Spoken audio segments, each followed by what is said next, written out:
This is Teacher Anna, a grade school faculty member in a medium-sized private school handling 8 online classes, with 50 students each. However, these classes are not of the same subject since teachers in the K-12 levels are usually expected to teach students in several learning areas, which could also be different from their field of specialization. Because of this, Anna needs to do an extensive research about the subjects assigned to her, so she could prepare her instructional materials well, while also allocating time for her other administrative duties such as computing grades, preparing reports, and the like. According to the Department of Education, teachers spend at least 2 hours per day for these tasks, which sum up to around 400 hours of preparation time for the entire school year.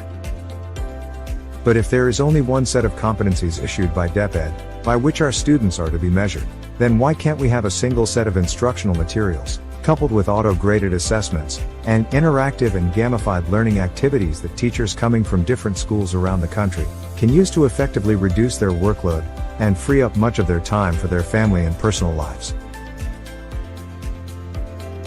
We bring you Cerebro, an e-learning solution that comes with ready-made instructional contents that teachers can just pull out from the platform to jumpstart their online teaching, and even interactive simulations that provide realistic virtual laboratory experiments to keep students engaged with learning the fun way.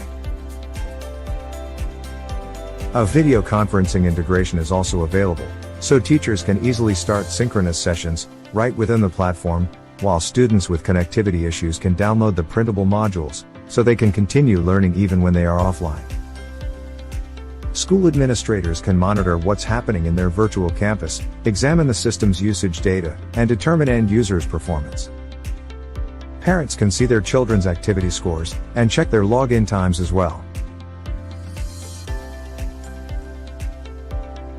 So, if you are looking for the best solution for making teaching easier for all, schedule a call with our e-learning specialist, now.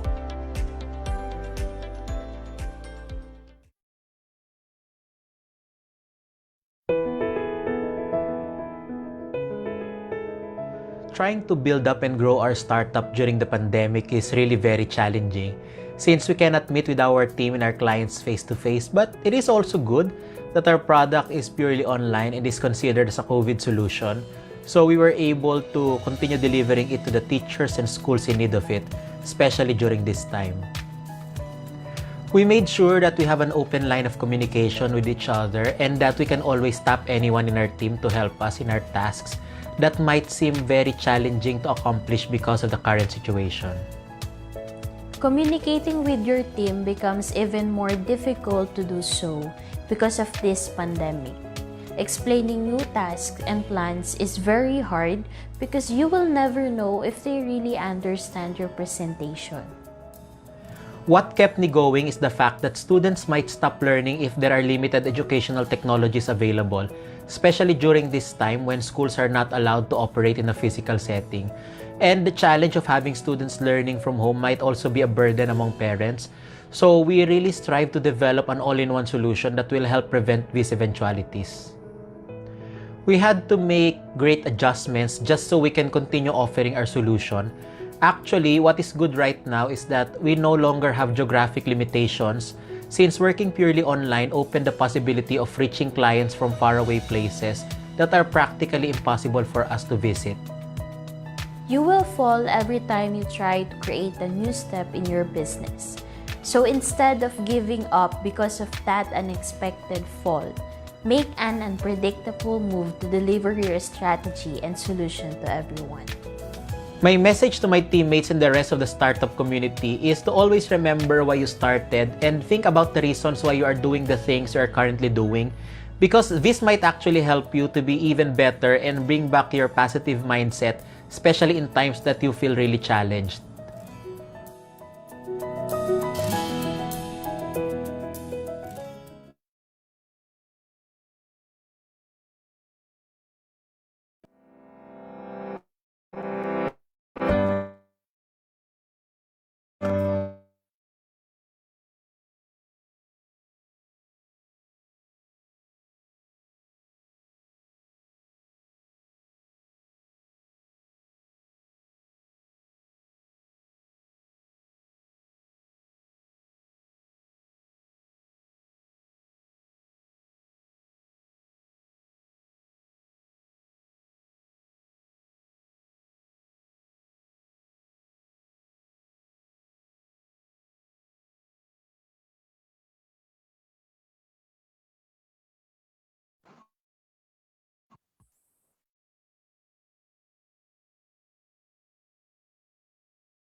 Good morning, everyone, and welcome to Cerebro's webinar series entitled School-Wide Collaboration for Student Achievement. I'm Mariana Beatriz Villan, or Bea in short, a marketing intern here at Cerebro, and I will be your moderator for today. Together with the entire Cerebro team, we would like to extend a very warm greetings to all of you here with us in this activity. Before we proceed to our program, let's have a quick shout out to our participants here in Zoom. Hello, everyone. How is everyone doing? I hope everyone is doing great. Have you all had your breakfast? I hope everyone's doing great since today is a wonderful weekend for all of us.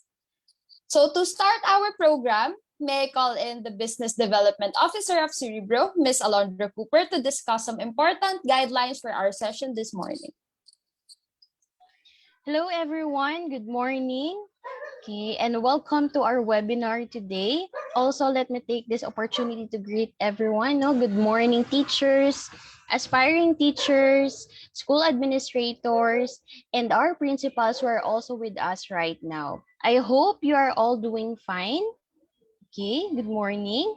So as we begin our event, let me just discuss with you our webinar guidelines. Okay, number one, you can use the chat box to interact with everyone, and please avoid any inappropriate language or doing any untoward behavior towards the organizer and the other attendees. Please make sure that your microphone is always muted and during the learning session unless it's time for sharing and Q&A. We are looking forward to your active participation in this webinar. So don't be shy because we'd love to interact with you and hear your thoughts about our topic for today. At the end of the session, we will be giving out the link for our online evaluation form, which will also serve as the basis for the distribution of your certificates. After and lastly, we will also have a photo opportunity with our speaker today. So please be ready. Okay. Again, thank you for attending, and we hope you will enjoy our today's activity. Thank you. Back to you, Bea. Thank you very much, Ms. Alondra. As we begin our session, let me just inform everyone that you will be given the opportunity to ask questions after the discussion. With that being said, you can send in your questions to our official Slido page at slido.com/cerebro, or you can just simply go to slido.com and use the event code #Cerebro. So our speaker will be able to address your questions accordingly after the talk. You may also interact with the other participants, so please do not hesitate to leave your comments and messages in the chat box. I know that we're all excited and very thrilled to hear from our resource person for today, but before we proceed, let us have a quick walkthrough of what Cerebro is and what problem we're trying to solve. To present that, we have the CEO of Cerebro himself, Mr. Justin Itugot. Thank you very much, Bea, for the introduction and for welcoming everyone in our activity for this morning. So again, everyone, good morning. I'm Justin and I'm the CEO of Cerebro. We are a group of teachers who aim to innovate teaching by allowing our fellow educators, both young and seniors alike, to jumpstart e-learning amidst the pandemic and make teaching in the new normal an enjoyable passion and not just a stressful job that could give them thoughts about leaving their careers. So just to give you some sort of a user story on why we are doing this. This is teacher Anna, a grade school faculty member in a medium-sized private school handling 8 online classes with 50 students each. However, these classes are not of the same subject since teachers in the elementary level are usually expected to teach students in several learning areas, which could also be different from their field of specialization. And because of this, Anna needs to do an extensive research about the subjects assigned to her so she could prepare her instructional materials well, while also allocating time for other administrative duties such as computing grades, preparing reports, and the like. Based on data from the Department of Education, a teacher spends at least 2 hours per day for these tasks, which sums up to around 400 hours of preparation time for the entire school year. And what else could we feel if we realize that this problem also becomes a pain point for school administrators after seeing a great number of private school teachers who resigned from their jobs just last year? And we are seeing this also every single year. And The Philippine Institute for Development Studies also notes that such heavy workload of teachers has a significant effect on the quality of education, leading us to rank 79th out of the 79 countries in the world who took the program for international student assessment in the year 2018. And last year, we have also heard the World Bank Education Report stating that at least 80% of Filipino students fall below the required competency levels for their age. And this is very alarming.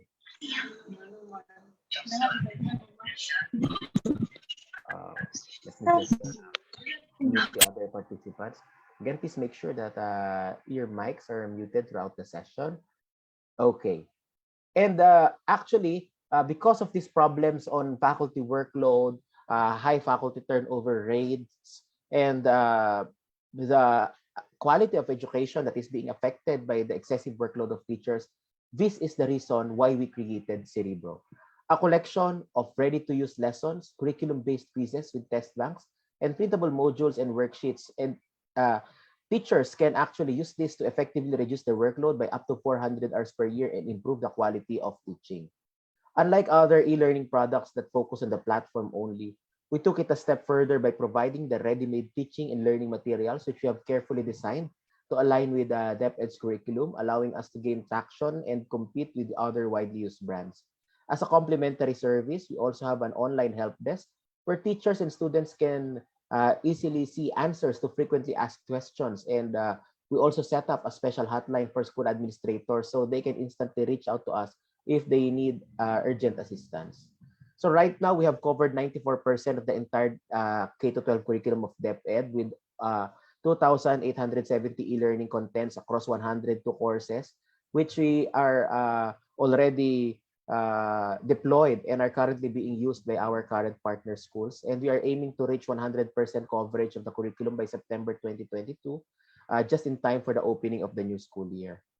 And right now, we have over a dozen schools using Cerebro for their e-learning implementation. And we are able to help nearly 10,000 teachers, students, school administrators, and even parents in ensuring learning continuity during the pandemic. Our studies also show that the need for digital educational contents like what we have will continue even after the pandemic and even as schools gradually return to face-to-face interactions. What we are seeing is that only the use of video conferencing tools such as Zoom and Google Meet for synchronous classes will be reduced, but digital teaching and learning materials like that of Cerebro are here to stay. And a good 75% of our team is composed of licensed professional teachers. So our solution is something that is crafted by teachers for our fellow teachers. And we don't think that the other learning management system or edtech providers have the same experience in the field that we have, since we ourselves felt how it really is to be a teacher from the ground. And we have already received several recognitions in local and international startup competitions like SeedStars International, the ASEAN Startup Awards, the Idea Space Acceleration Program, and the Philippine Startup Week. And we are also among the startups under Kubo Innovation Hub and the DOST Tomasino Center. Schools have 3 subscription options to choose from. They may subscribe to our contents only and integrate our materials in their existing LMS. They may also access our materials through our shared hosting platform used by multiple schools, or they may choose to have their own exclusive learning management system customized with their school branding that our team will manage for them. And subscription is on a per student per month basis with a minimum contract duration of 1 school year. Only the students will be included in the computation of the subscription fee, and the accounts of teachers, school administrators, and even parents are all given free of charge. So if you are a school owner or administrator, or you know of anyone who might be looking for a solution that will help address problems on faculty workload, book a one-on-one meeting with us so we can discuss how we can be partners in helping your educators to teach smart and live smart. Thank you.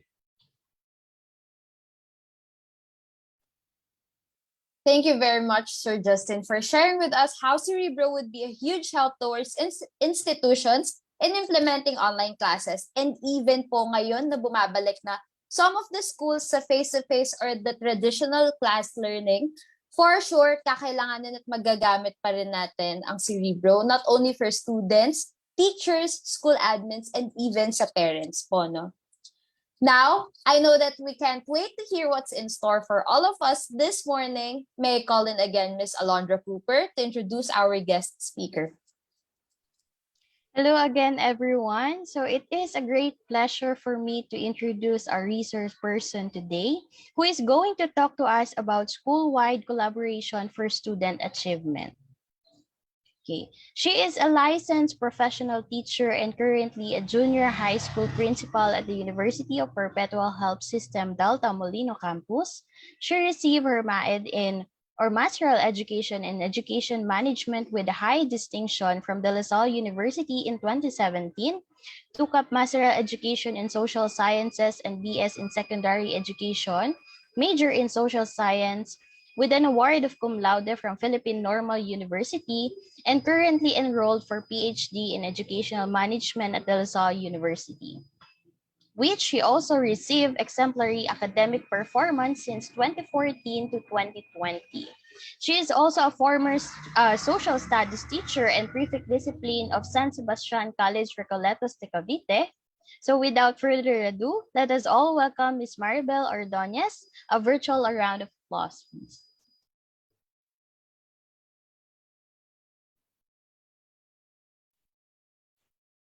Hello, good morning, everyone. Good morning to all the participants. I would like to thank Cerebro for inviting me to share my personal advocacy today. In my screen, I can see 52 participants. I just want to check if my voice is clear. Am I audible? Can you please send me a heart react if you can hear me clearly? Can the participants click the heart react button if you can hear the speaker clearly?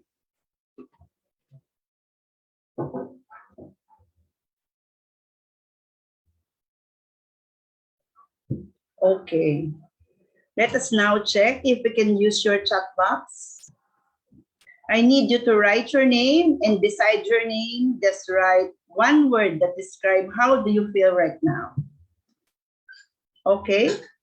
Let me check your chat box. Okay, Magnolia is happy. Who else? Christian, feel blessed. Sherwin is excited. Jaime is excited as well. Irvin is also excited. Con is happy. Rainer is happy. Crystalline is happy as well. Okay, so my students are here now, no, and they are connected with me, and we have to interact. Okay, again, I am Mama Bell. I am a passionate educator. I am in the academe for 30 years now. So can you guess my age? I am already 50 years old. I'm already in the academe, as I said, for wow, very good. I'm already 50. No, I start teaching at the age of 20. But as I said, I'm a passionate educator, a passionate teacher. Wow, may nagbawas pa, -1, so 49.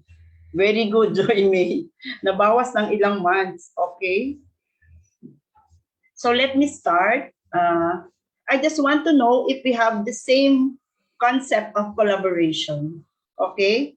I just want you to write in the chat box, how do you understand collaboration? You can write a Tagalog or Filipino term. No, as Filipinos, what other term we can use to describe collaboration? I need a Tagalog word. Pagsasama. Okay, thank you, Shane. Pakikilahok. Okay. Pagtutulungan. I want a Filipino Tagalog term. Magkasangga. Wow, that's very good. Pagkakapit-bisig. Gusto ko yun. Pagkakaisa. What else? Pagbabahaginan. Pakikibahagi. Pagtutulungan. Okay? We can also say it's pakikisalamuha. Pagkakaintindihan. Okay? Magkakapit-bisig, no? As educators, kailangan tayo ay magkakapit-bisig, no? Hawak kamay, nagdadamayan, nagtutulungan, no? Magkakatuwang, what a nice term, no? Magkakatuwang, no? Nagtutulungan, sama-sama, no? For us to achieve, no, our goals for our students. Okay, let's now go to, so I'm happy to know that we have the same concept of collaboration. Because collaboration means that the team is working together to achieve the same goal. So we need to help each other. We have to coordinate, we have to cooperate, we have to communicate so that we will be able to achieve our goal. So can we now move on to our next slide?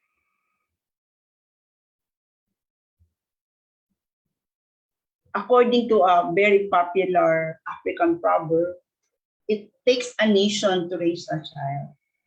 But we can revise that, no? It takes a nation with people working together to raise a child. Mahirap po magpalaki ng bata ngayon. Mahirap po mag-guide ng mga estudyante. Masyado pong maraming distractions. Do you agree with me that it's really a challenging, no?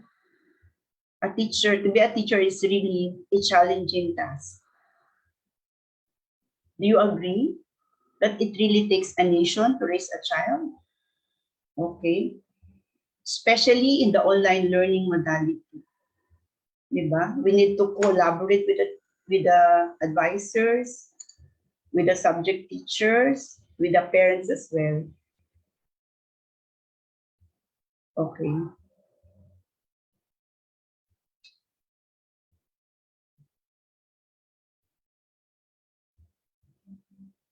Okay. Look at these women. You know what are they talking about? Do you have any idea what these women are talking about? No? We call them marites. Mare, what is the latest? No? But you know, if these women are teachers and they are licensed and they want to apply for a teaching position in our school, I will really consider them. Okay? Do you want to know why? May I know, no, what are the characteristics of these women that will make them qualify for a teaching position aside from they are licensed? Can I call somebody from the... Okay, I want to call Crystalline. Crystalline, what do you think are the characteristics of these women that will make them effective teachers? Let's call Crystalline. Can you unmute? And can you open your cam? I want to see Crystalline. Good morning po. Good morning, Crystalline. Good morning po. Are you from what school? From San Sebastian, Cavite City po. Wow! Ay, good I'm morning a Sebastinian. I'm also a Sebastinian. I'm also a Recoleto by heart until now. Hello, Crystalline. Morning po. Why do you think these teachers can be, these Marites girls can be effective teachers? Yes po. Yes po, sabi nga po ay mahalaga kasi na may malasakit at mausisa ang isang guro. So, kailangan hindi pwedeng alam niya lang magturo or i-deliver ano yung lesson. Pero, nandun yung pakikialam niya sa mga tinuturuan niya or students niya po. No? So, in a good way or in a proper way naman po. No? So, anong nangyari sa students mo? Maybe they are talking about their students, no? Yes. And they are concerned about the challenges that they are facing right now. Yes. Okay. Thank you, Crystalline. Nice to see you. Okay. How about Christian Umali? Christian, what do you think are the characteristics of these women that will qualify them to be effective teachers? May I see Christian? Hello. Good morning Hello, po. sir. Good morning. I think po, good morning ma'am. I think po yung kanilang ano po, yung kanilang experience and wisdom po nila. So di ba parang kapag may nagiging observant po sila, so parang kung ano yung nakikita nilang yung nag-excel yung someone, kung ano yung kakulangan ng iba, nagiging observant po sila in a way that nakakatulong po yun para mabigyan po ng yung mga feedback po, yung mga feedbacks po, di ba yung mga Marites, so they good on giving feedbacks. So if feedbacks are good in relation to mga achievements po, di ba po? Daming opinion, ano? Opinion. They're always ready to share what they think about a situation. They always have answers to every question. They are very observant. Thank you, Christian. No? They are always willing to share what they know. They are good sharer of knowledge. So, sometimes being a Marites can be used in a positive way. Do you agree? Yes po, as long as may basis po at the same time, ano po, guided po. Basta wag chismis, no, Christian? As long as it is evidence-based. No? And we are not judging other people, and we are not talking negatively of other people to judge them, but to improve the situation. Okay, let's move on to the next slide. It's okay to be Marites sometimes. According to a Russian teacher, people learn through interactions and communications with peers and experts. No? We learn by communicating, sharing ideas with our co-teachers, with our principal. We learn if we always talk about how we teach, how we assess the learning of our students. No? So we need to know what is the latest. Mari, ano bang latest ngayon? How do you teach in the online learning modality?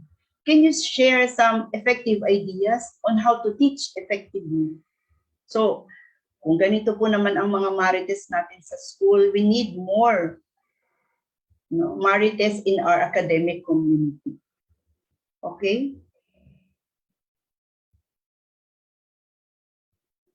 Next slide na po tayo.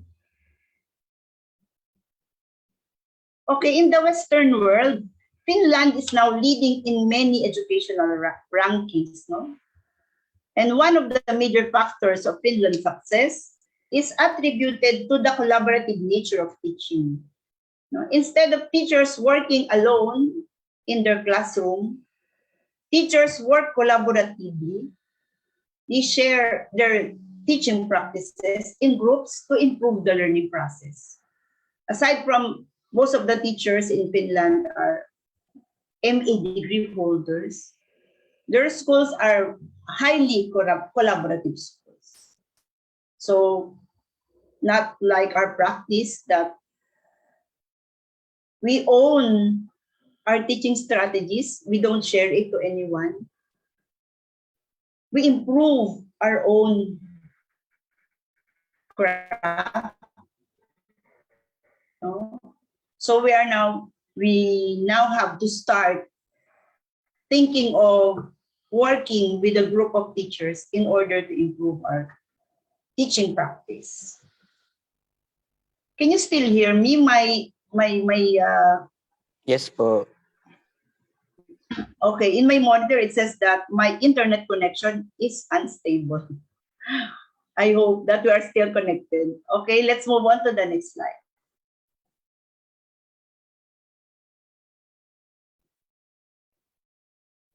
Okay.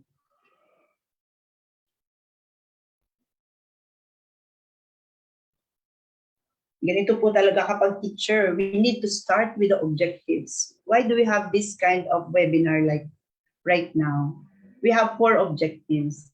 And I need someone to read these objectives for me. May I see some hands to read the objectives? Okay. Shane, can you read the objectives for us?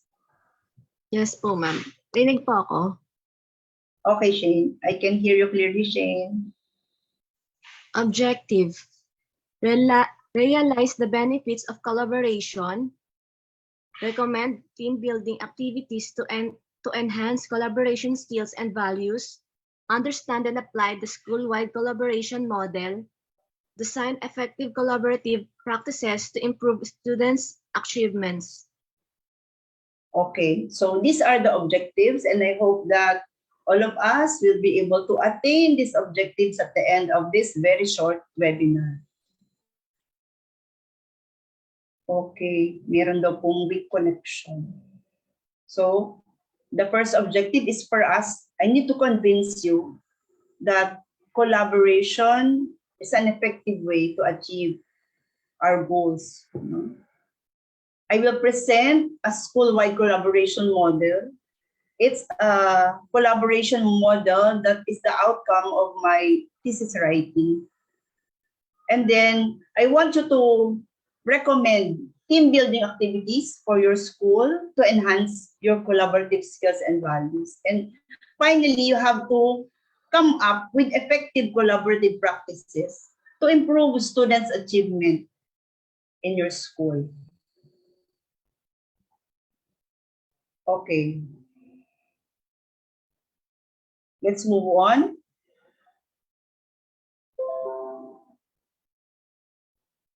Last June 3, 2022, DepEd launched the BET 2030.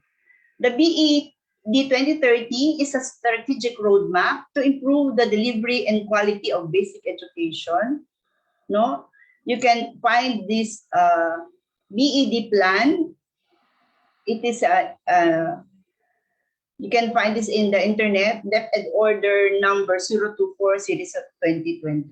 So what is the plan for us by the DepEd? Let's go to the next slide.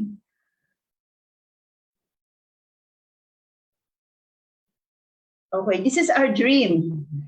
This is our goal. The competencies and aspirations of the Filipino learners. So this is the framework presented in the BED 2030 plan. At the core of the framework are the values we need to inculcate to our students. And what are these values? Can you see the core values at the core of the framework?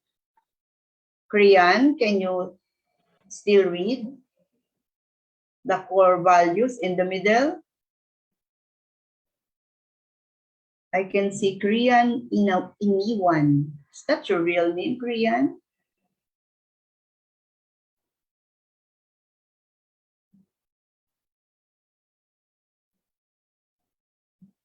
I want someone to read. Ayan. Hello, Kriyan. You have to unmute.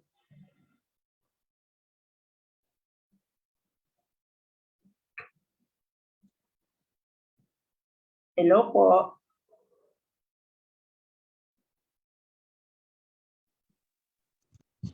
Maka-Diyos, makatao, makalikasan at makabansa.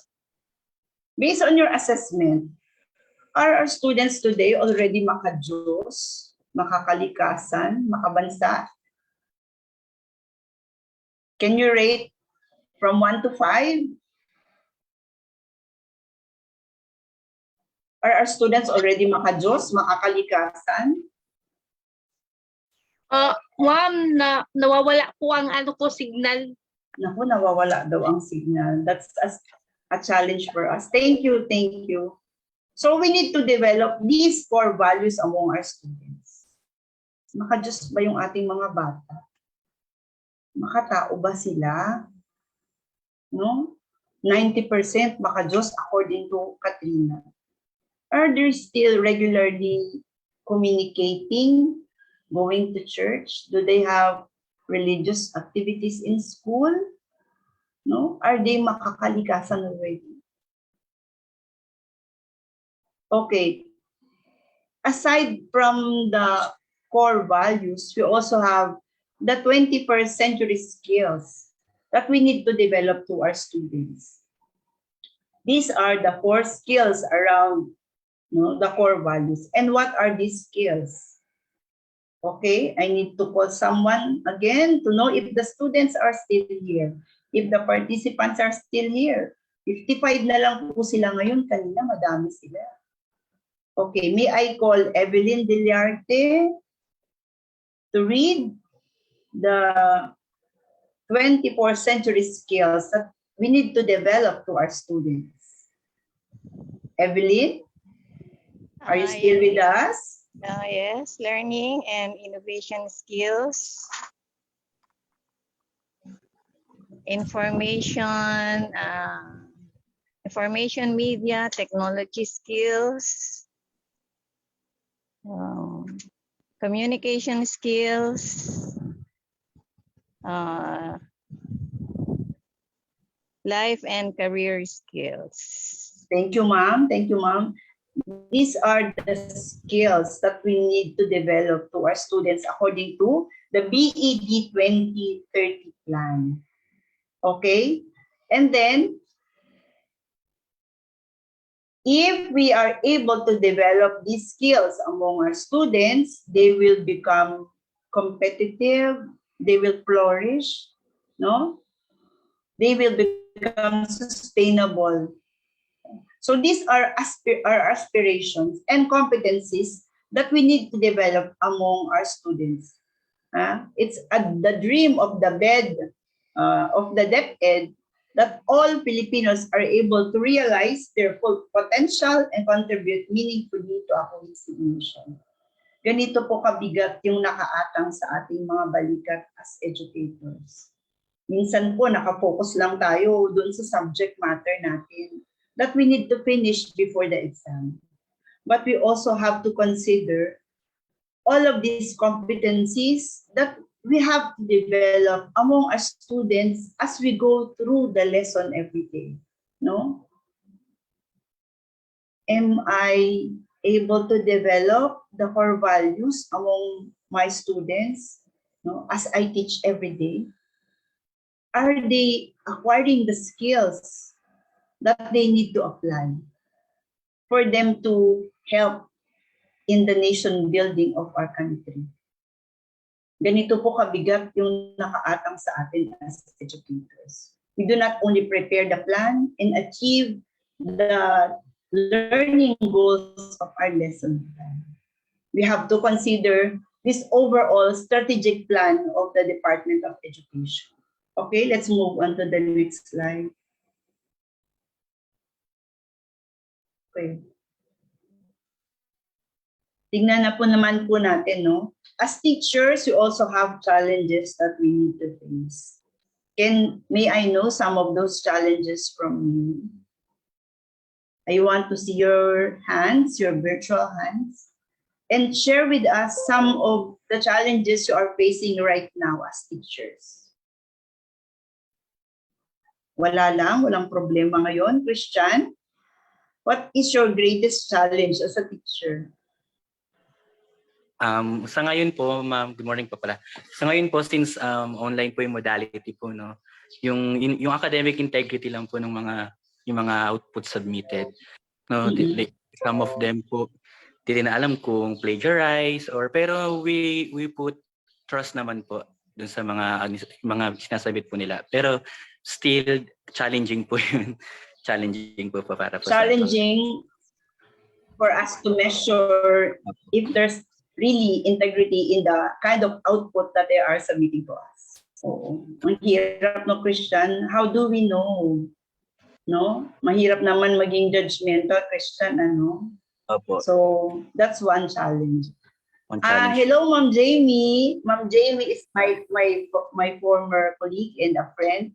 Ma'am Jamie, can you relate to us some of your challenges as a teacher? Hi, can you hear me? Yes, ma'am. My challenges as a teacher, actually, yung experience ko lang po sa daycare. Yung challenges ko is children have different characters and abilities, and yung mga iba-ibang personalidad nila, i-deal mo with patience. Because sa age nila, I'm dealing with 3 to 4 years old up until 5. And some kids are sensitive, some kids are like walang pakialam. And when it comes to yung tinanong mo kanina, ma'am, na our kids, ano ba, makadiyos ba sila? If I think I would disagree with 90% because from what I am seeing into this generation, yung mga bata kasi mas aware sila sa social media, mas aware sila sa internet than God's word. So kailangan talaga nating teachers na i-implement or ituro sa kanila, paano ba to, i-educate din natin sila with yung paano sila palakihin or how they grow, how they should be, kung ano ba to, kung na dapat maging godly din sila. And yun yung challenges ko, yung mga bata kasi yung ibang bata walang pakialam. Tapos I'm dealing with kids na pabago-bago yung mga character nila, yung isip nila. Thank you, ma'am. May I know your name, ma'am? I cannot see you from my screen. Joy po, Joy May. Thank you, Ma'am Joy. You're from what school, ma'am? Hello, Joy May. Are you from what school? Are you also a teacher? Yes, I'm from Bohol. Wow, from Bohol, all the way from Bohol. What I captured from your discussion is that you are having a problem dealing with the different characteristics, individualities of your students. Am I right, ma'am? Yeah. And sometimes they lost interest already in their studies. That's right. We're dealing with 40, 30 different personalities inside the classroom. And we need to address those individualities and different personalities as a teacher. Yes. Thank you, Ma'am Joy. I called Ma'am Jamie. Ma'am Jamie, are you here? Hello, Ma'am Jamie. Hello. Hello, ma'am. Nice to see you. I think may problem yata sa audio si Ma'am Jamie. Ma'am, pwede mag-recite? Okay. Sige, Ma'am Jamie, Sino yung go back to gustong you. mag-recite, Sir Justin? I cannot see the hand of those who want to recite. Hi, Krian. Hello, Krian. Krian wants to recite. Sorry, ma'am. I'm using my pamangkin ko ng account ito, ma'am. I'm Ma'am Lucy Elep. So, ang challenges ko po, ma'am, na na-encounter, I'm a senior high school teacher po, ma'am, from Bicol, Region 5. Ang challenges ko pong na-encounter is that some parents, ma'am, nagiging silang, nag-interfere sila sa ng mga students nila, ng mga anak nila. Yung bang magtatanong sila, ma'am, bakit ganito? Mas mataas ito, mas hello, ang dami-dami ng consideration namin, di ba? Tapos may pa sila yung, kasi alam naman natin, di ba, sa bahay, sagot ng mga modules, ganun. Tapos alam naman natin na hindi talaga bata ang tapos sila, nag-question pa sila, ma'am, na bakit ganito? Gusto ko na lang sabihin sana na, ma'am, alam mo ba na ang katulad mo ring parent ang iyong kalaban? Mga ganun, ma'am. So, challenges ito talaga, ma'am. Promise. I think, ma'am, just like what Sir said a while ago, the integrity of the submission of the student work, is questionable. Because Yes, we do not know, Sir Christian, di ba, that if the submission are done by, if the compliance, the tasks are done by the students or by their parents, no? So baka po yung ranking natin ngayon, dapat isasama na natin yung pangalan ng parents. Top 10 din tayo ng parents, no? But if there are parents now, right now watching, please don't do that. Because we are just raising paralyzed kids. Alam niyo po yun, na as much as we want to help our children, but do not do their task for them. Do not do the task for them. No? Kailangan po nila itong pagdaanan for them to learn. Pero alam mo, Ma'am Brian, I really appreciate the parents that are involved in the studies of their children. Our current problem right now is that there are some parents who are not supportive, na they don't care anymore what is happening. They already give up, and they just pass to us the responsibility of educating the kids. Mas gusto ko pa, Ma'am Krian, yun yung nakikialam kahit paano may concern yun. But there are some parents that they just pass the responsibility of educating their kids to the school. No? Correct. So they are not collaborative parents. We go as far as visiting students in their homes. Yes, Alam niyo po yun, ano po kami, on-site, ang tawag dito. Home visitation, Ma'am Baga. School home visitation. Yes, Ma'am. We visit them in their homes. Kung ano na po ba nangyari sa mga bata, kasi hindi na po sila nagre-reply, hindi na po nag-log in. So we need to check them. So ma'am, hindi pa masyadong malaki ang problem dyan. Kaya lang, baka sabihin na lang natin sa parents, explain to them that they need to let the students do the activity. Kasi minsan parang halata naman, di naman bata ang gumagawa. No? So if there are parents here, lalo kung teacher kayo, let your kids do the task. You may help them, assist them, but let them do it. Huwag yung natutulog ang mga bata, tapos yung parent ang gumagawa. Because by doing that, we are raising paralyzed kids. They need to develop life skills, really, for them to survive in the future. Ma'am Jamie, hello. Hello, Ma'am. Is your audio okay now? Yes, Ma'am. Thank you, Ma'am Priyan. Clearly? Hello, Ma'am Jamie. Nice Hello to see you po. here. Yeah, nice to see you too. I miss you all, Ma'am. Okay po. Miss you. Di ba I'll nagkamustahan pa share yung magkakaibigan sa webinar?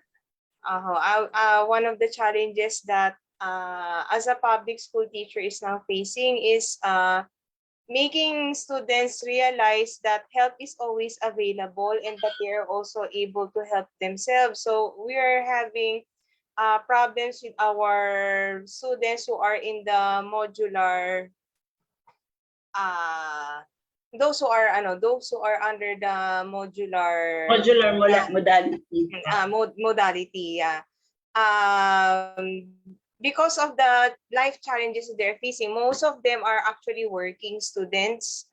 So they need to feed their families. Sila lang yung may kakayahan kasi na mag-work, no, sa pamilya nila. So they are juggling their time, no, sa work, saka sa paggagawa ng output sila. And most of the time they are downtrodden, o wala sila ng pag-asa. So we are trying to assure them na makakaya naman nila as long as they do our suggestions. Pero yung iba kasi hindi nila nagagawa yung suggestion kasi nga masyado sila nakafocus sa lungkot nila. So ang hirap i-inspire, ang hirap ipaunawa sa kanila na they can go beyond their problems. Marami kaming ganong cases sa namin, sa senior high school na, especially sa tech book strand. Meron sa academic pero marami kasi sa tech book. So those are one of the challenges that we are facing, Mama Bel. Parang you need to inspire them to continue dreaming for their family. No, you need to take their interest, get their interest back in studying. Kasi minsan na po, akala nila ang pag-aaral, pagkuha lang ng diploma. But they need to somehow also acquire the skills they need to acquire. Actually, Ma'am Jamie, on June 28, we will have a community extension activity for the out-of-school youth in our partner community. Last month, we called them with their parents. I inspired the parents to help and support their children to go back to school.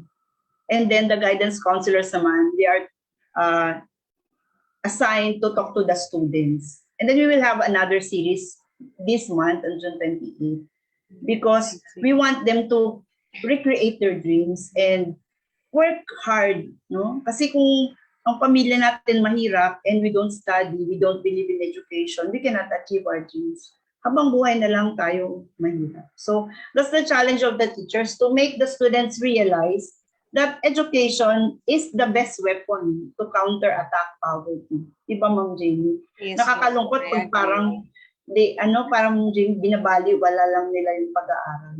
Oo, totoo No? po.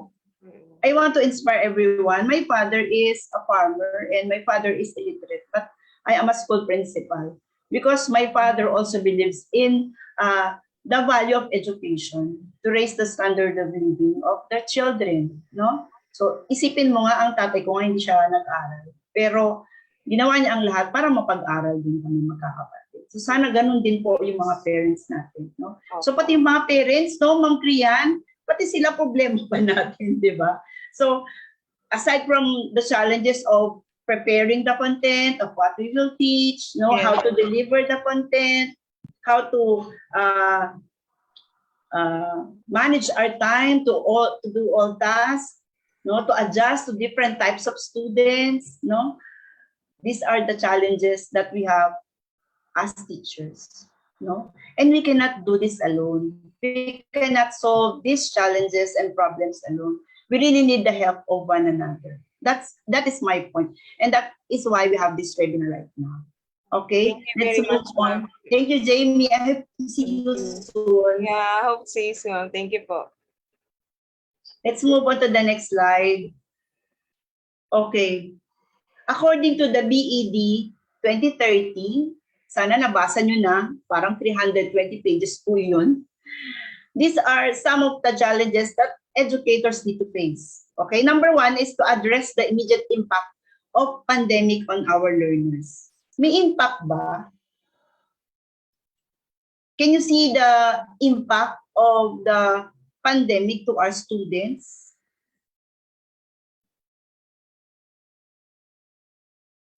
May I see the hands of those who are here? Baka nagluluto na po tayo ng lunch, maya-maya na lang po.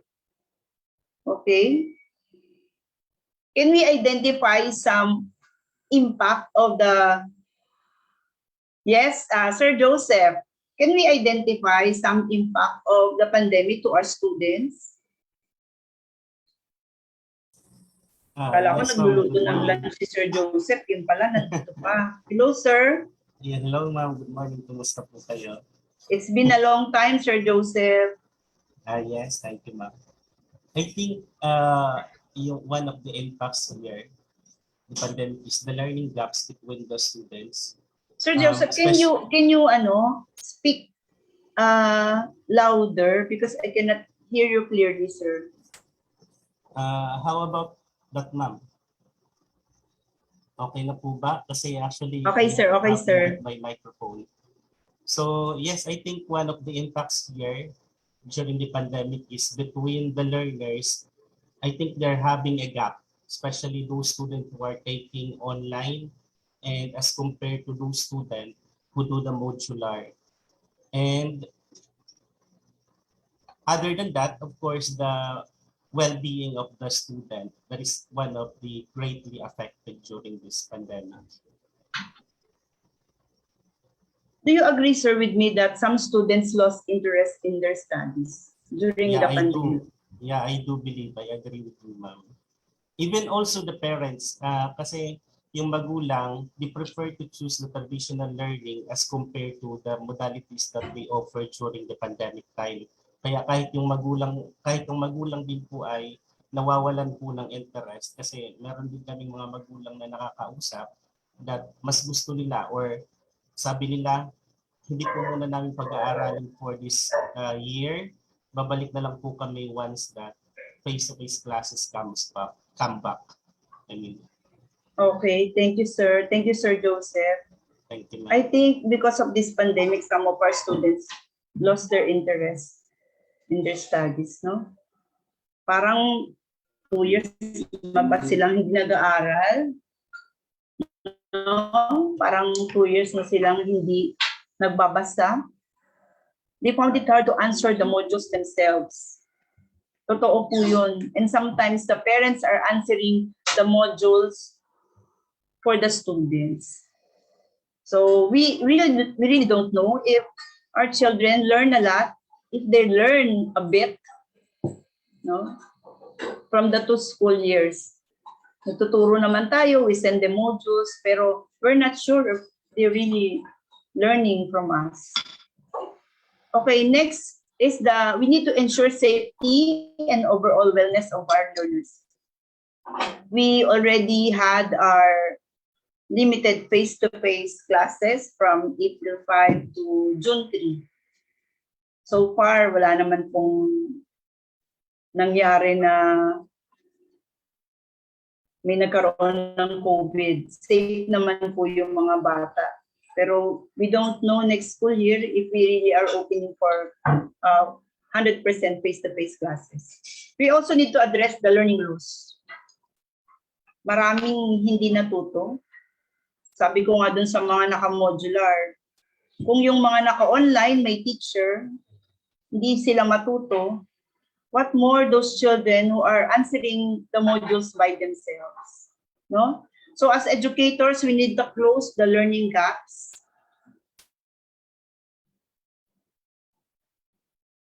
Especially those skill subjects, no? Parang 2 years po yung nawala, baka konti lang yung natutunan nun. So for example, you are teaching math, 2 years po yung halos hindi ata nakinig yung mga estudyante natin. Yung iba nakinig, pero hindi naman naintindihan. Okay, let's go to the next slide.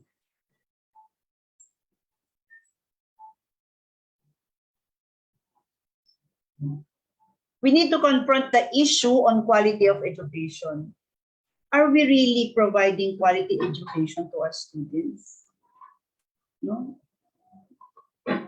Do we really deliver? Do we really achieve the outcomes?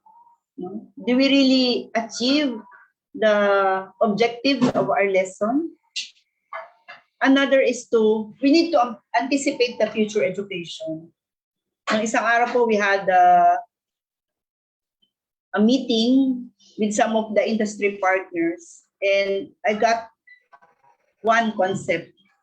According to him, we need to really prepare a future-proof curriculum. A future-proof curriculum means that the curriculum must be relevant through time. Hindi po napapanis yung curriculum, no? What do we need to include in the curriculum so that we can say that our curriculum is future-proof, no? That it remains relevant through time.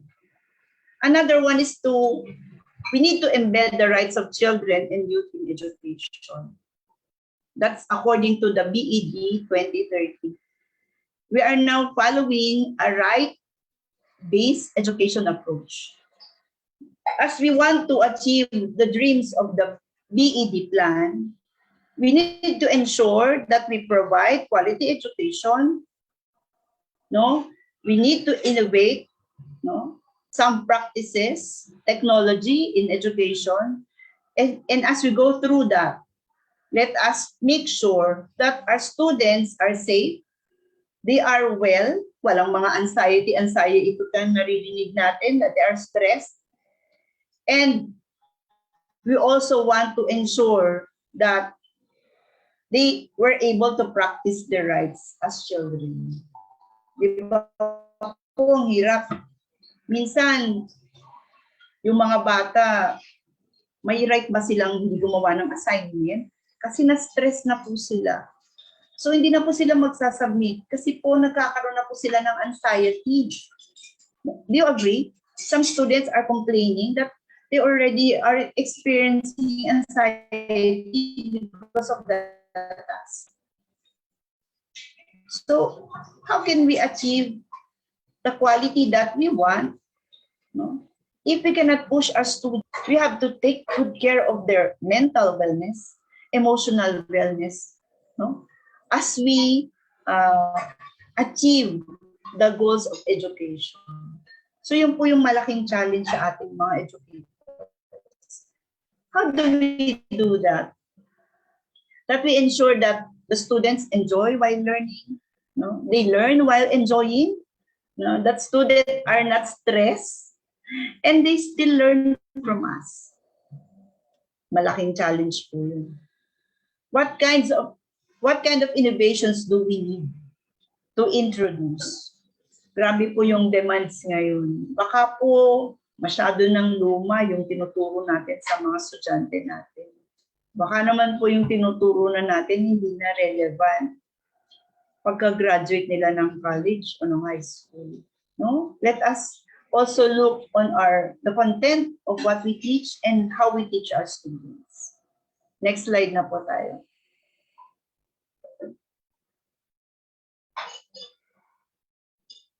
Okay. As teachers, we really have to collaborate because of these challenges, or else our institution will die. No? Baka po pati tayo ay magkakasakit if we don't collaborate. So, why do we need to collaborate? What are the benefits of collaboration? Let's move on to the next slide for us to see the benefits of collaboration. Okay, ito po, no? Sabi nga dito sa mga quotation na to, alone we can do so little, but together we can do so much. Alam niyo po, even if you are a school principal, you cannot do anything without the help of your team. No? We have to be aware of that. A school principal cannot do anything without the help of the team. Hindi po yan kaya mag-isa. Kahit gaano po kagaling yung principal ninyo, kahit gaano po genius siya, if you don't have the principal, your school cannot go somewhere. Why? Because none of us, may isang teacher tayong magaling, but the knowledge and expertise we have as a team, no, will really help our school improve, and our students to achieve. So we have to collaborate. Okay, next slide po.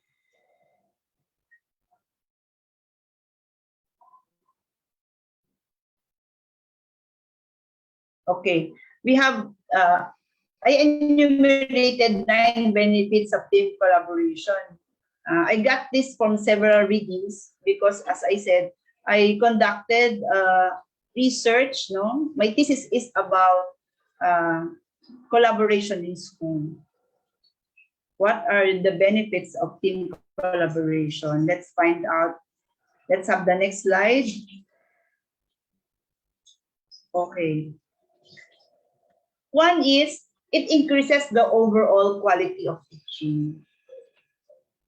Okay. Number 2, it paves the way for sharing of resources. It also increases job satisfaction, provides access to steady flow of strategies in teaching. It reduces achievement gap, increases the organization's sustainability. It improves students' performance, lightens the workload of teachers, and improve the overall school's performance.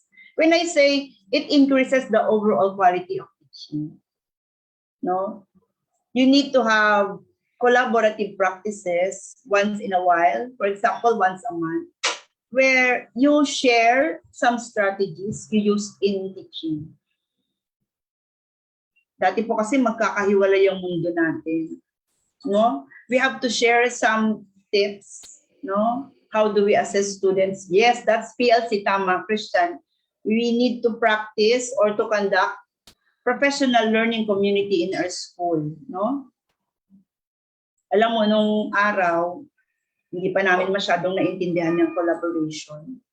So sabihin namin ng mga magkoko-teacher, uy, gawa mo na ba yung PLC mo? Ganun po, no? Uy, nasagutan mo na ba yung PLC mo?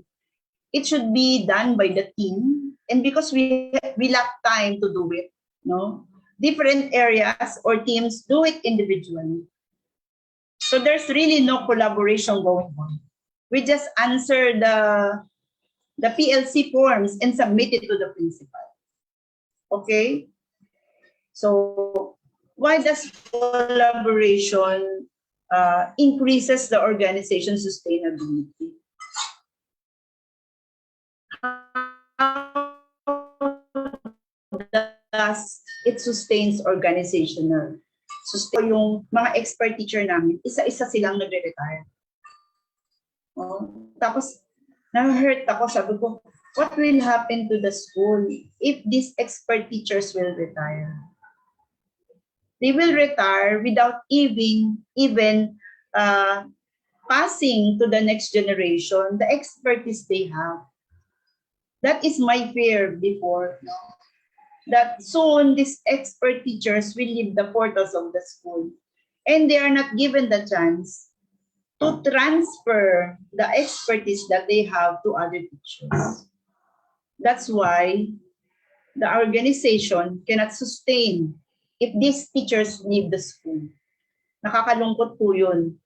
Yung pong teacher na sinanay natin at naging mahusay, hindi nila na-share sa iba yung kanilang kahusayan, nabit-bit na po nila yun paalis. Hindi na po natin na-share sa ibang teacher.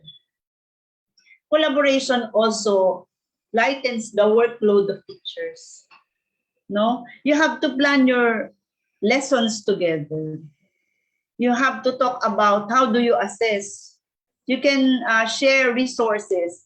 Ano bang ginamit mo dito?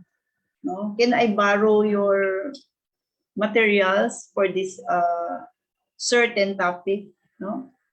And because of that, because of collaboration, the overall school performance will really increase. Alam niyo po, having 3 excellent teachers will not really improve your school. But collaboration will really make a difference. Okay?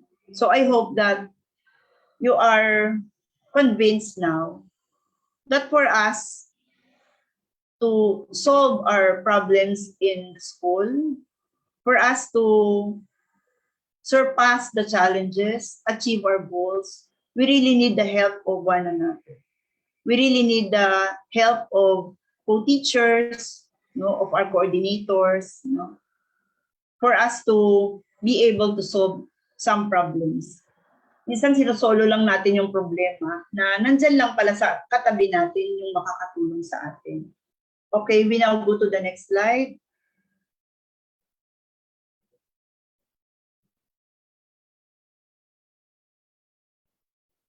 Meron po akong okay. I just want to say that during the time of the pandemic, our team was able to pass the Tahukova Level 3 Accreditation. Gusto ko lang pong i-share na this is one of the evidence of our collaborative work. Alam niyo po na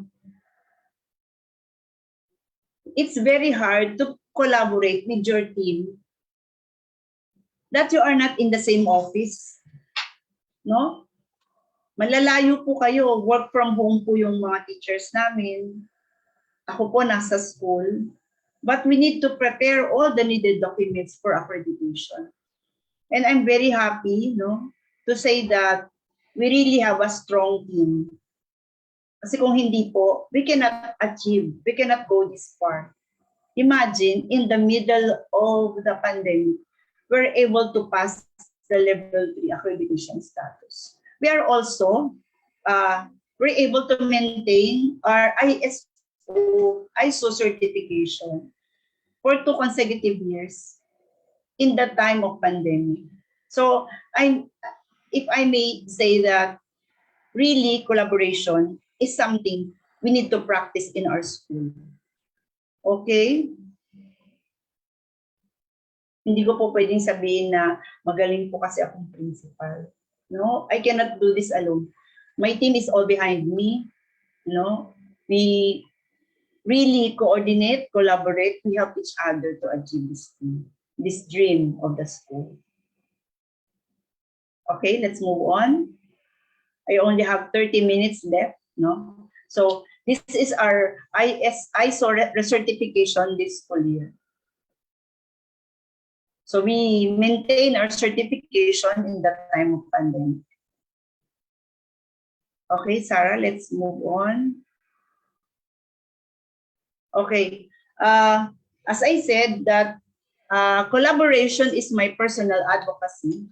So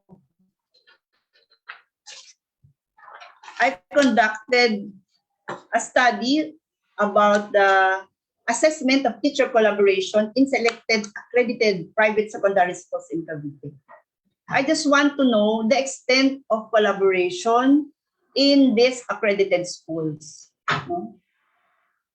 So this is the title of my study. Let's move on. What are the findings? Based on the study, I want to call Ruome to read the findings of the study. Ruome, are you there? Where is Ruome?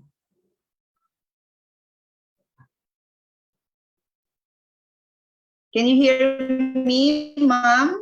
Ma'am Rua? Okay, I think Ma'am Rua is disconnected. I want to call Veronica. Where is Veronica? I saw someone. Yes, Ma'am Veronica, can you please read the findings of my study for the participants?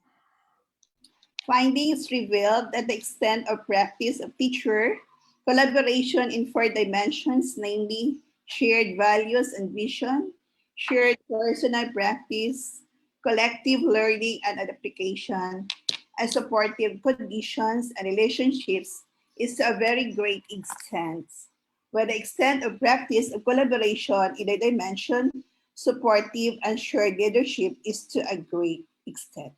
Thank you, ma'am. Thank you, Ma'am Veronica. So, according to the study, these schools, these accredited schools in Cavite, they practice collaboration with a very great extent. So they practice it extensively, no? While the other dimension, the supportive and shared leadership, is only to a great extent. Ano pong ibig sabihin? These successful schools are highly collaborative schools. They practice collaboration. That is why they are successful. Okay, let's move on to the next slide. Question po. Yes, ma'am. Ma'am, we're talking of collaboration. Is it also unification?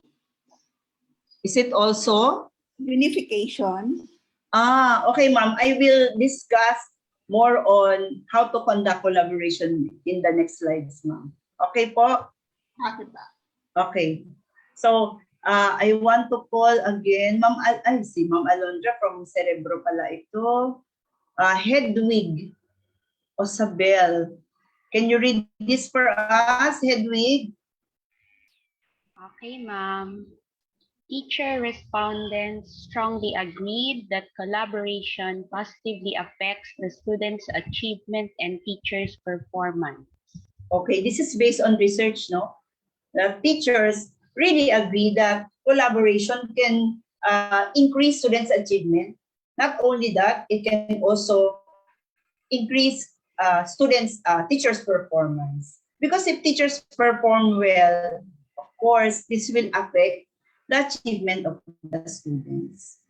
Okay, this is the findings. And then let's move on to the next slide.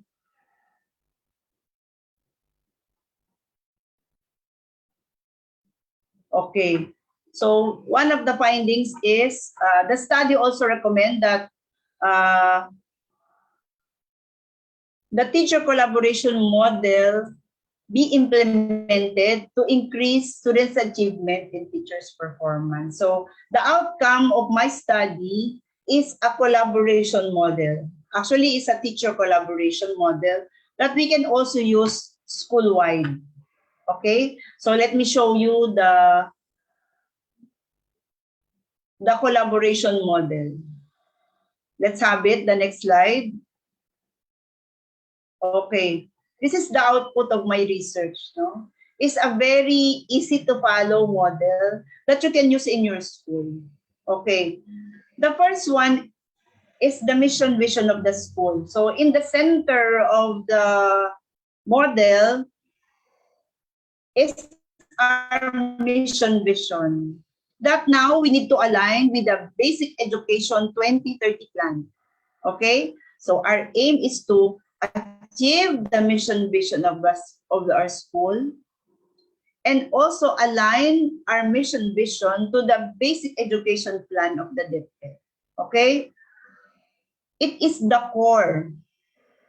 It means that all of us, all of our activities is geared towards the accomplishment of our mission. So unahin po natin, do you know the mission of our school? By heart? Memorize niyo po ba yan? Nauunawaan niyo po ba anong gusto ng eskwelahan ninyo na ma-achieve as an institution? Okay po? Yan. So kung malinaw yan kay Christian, sabi niya, yes po, malinaw po yung mission vision.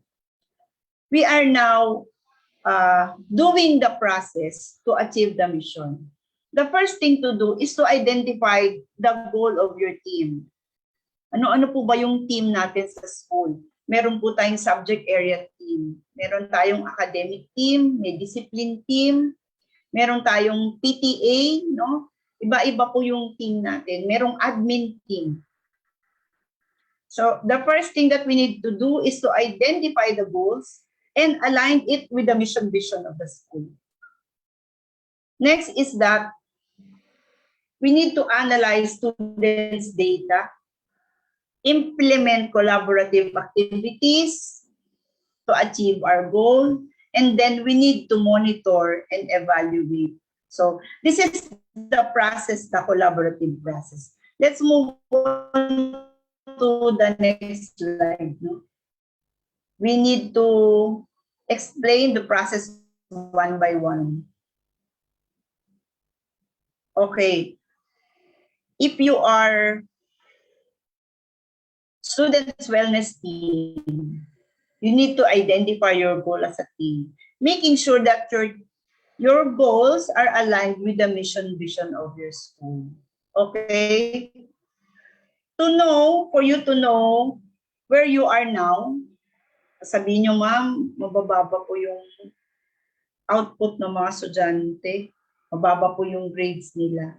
What type of data you need to collect and analyze? Our decision now as teachers and educators must be data-based, no? Evidence-based.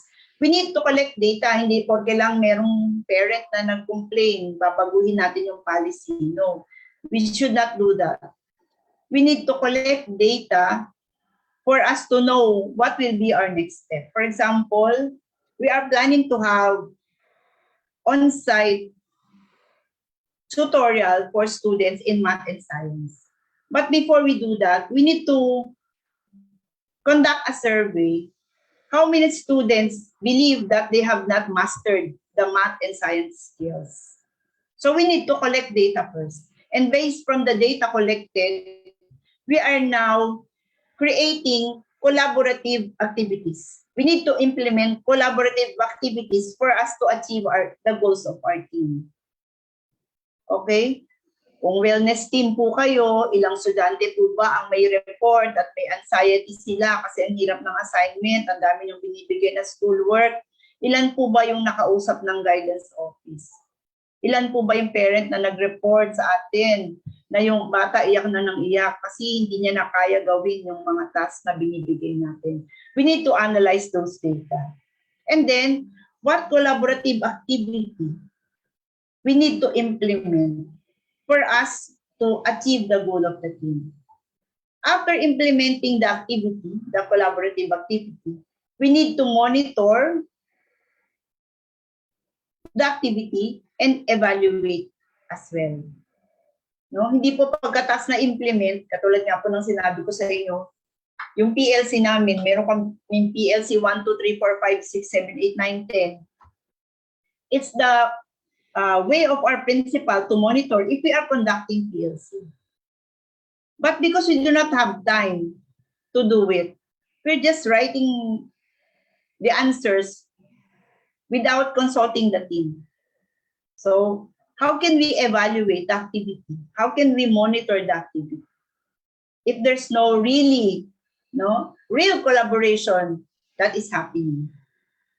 Okay, this is the collaboration process. Do you think you can follow this process? Is it easy to follow? Naku, wala na pong sumasagot. Siguro po nagluluto na po ng sinain. Okay. Can you follow the process?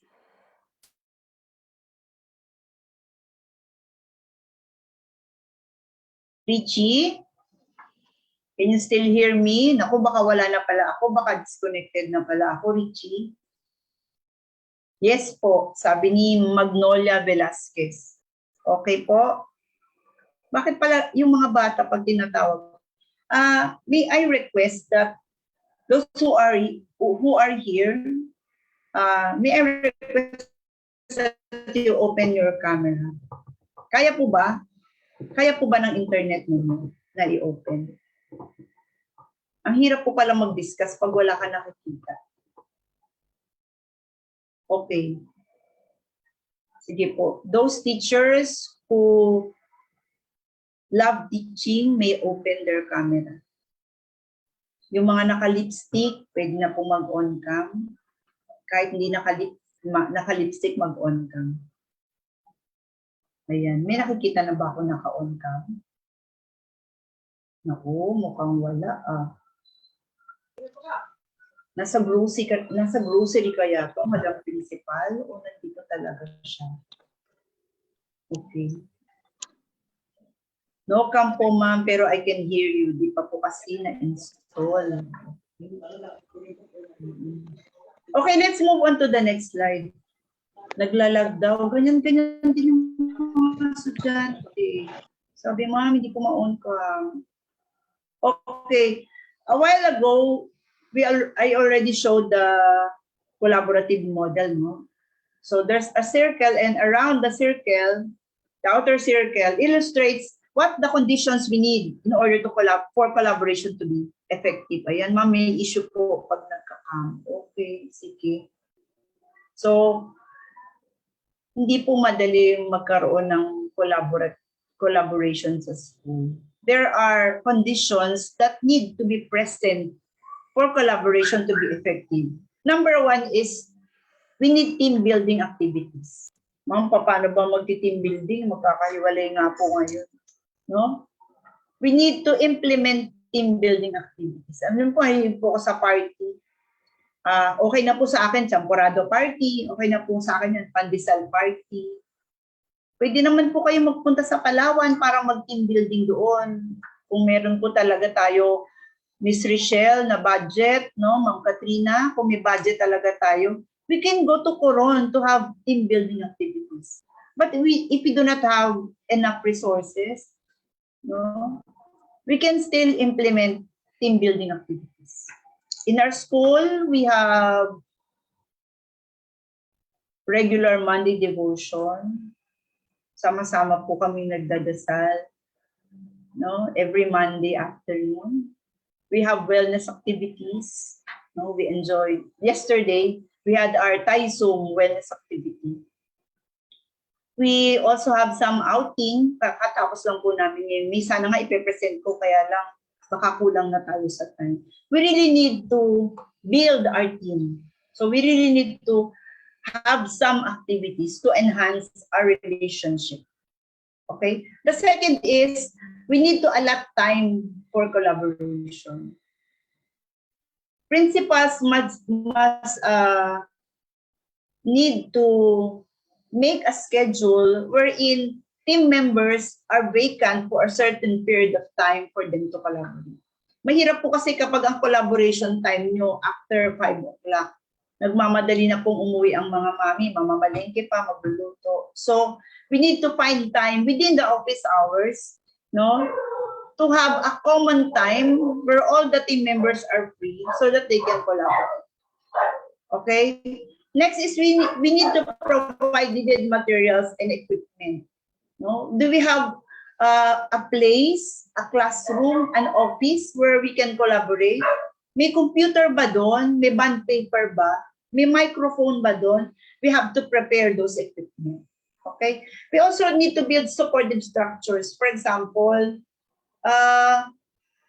can we easily access the office of the principal? Is it near the faculty room? You know, for example, in our school, I am inside the BED office. I have a small office, but we are in one room. So they can easily go to my office to ask something, to clarify. My door is always open. At the other side of the office is the office of the BED director, no? We also have the coordinators inside the same room. So we have a structure for easy collaboration. Mabilis lang po mag-coordinate sa isa't isa.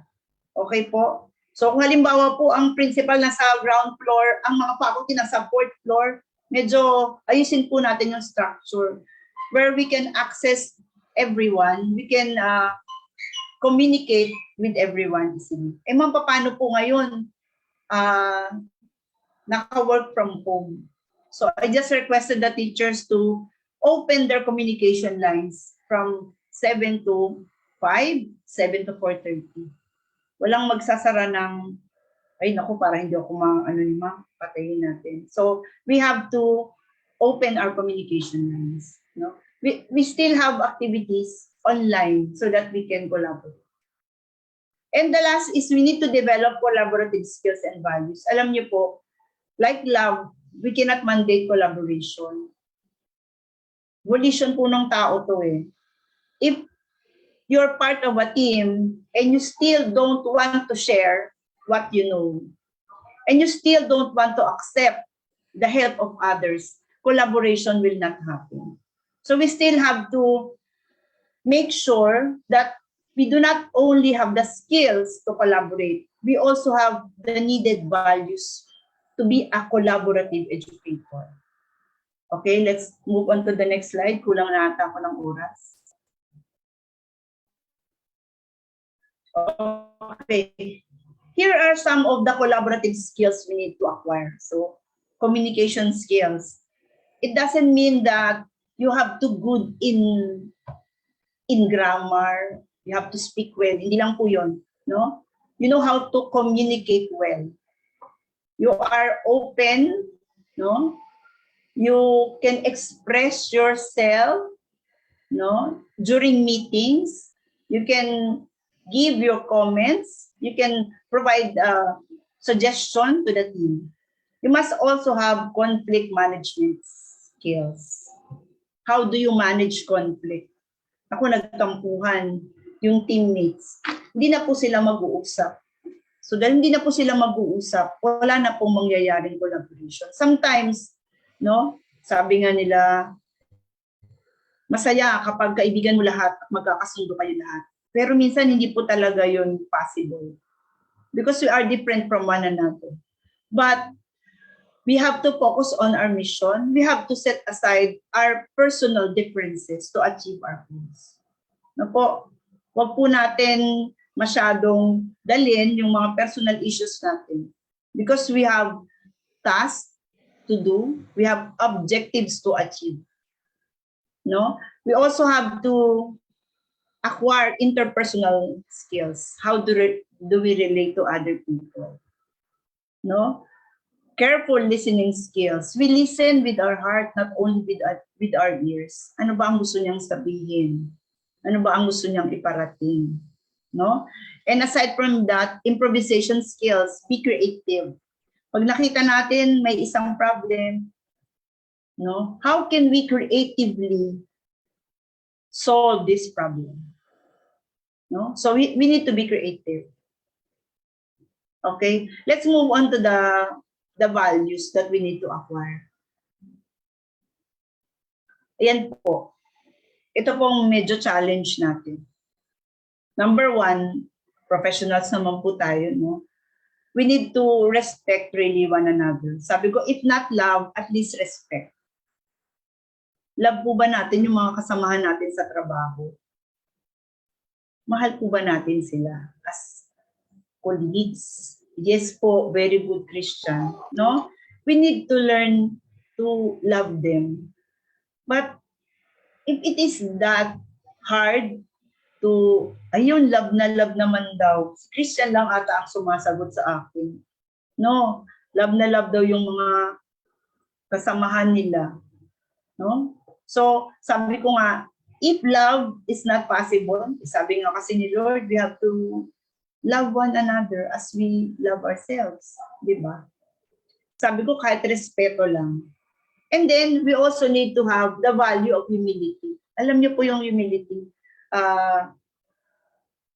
Kapag may suggestion ka sa team at hindi yan na-approve ng team, sana ready kang tanggapin yun. No? Minsan ayaw nilang magbigay ng opinion nila kasi ayaw nilang mapahiya. No?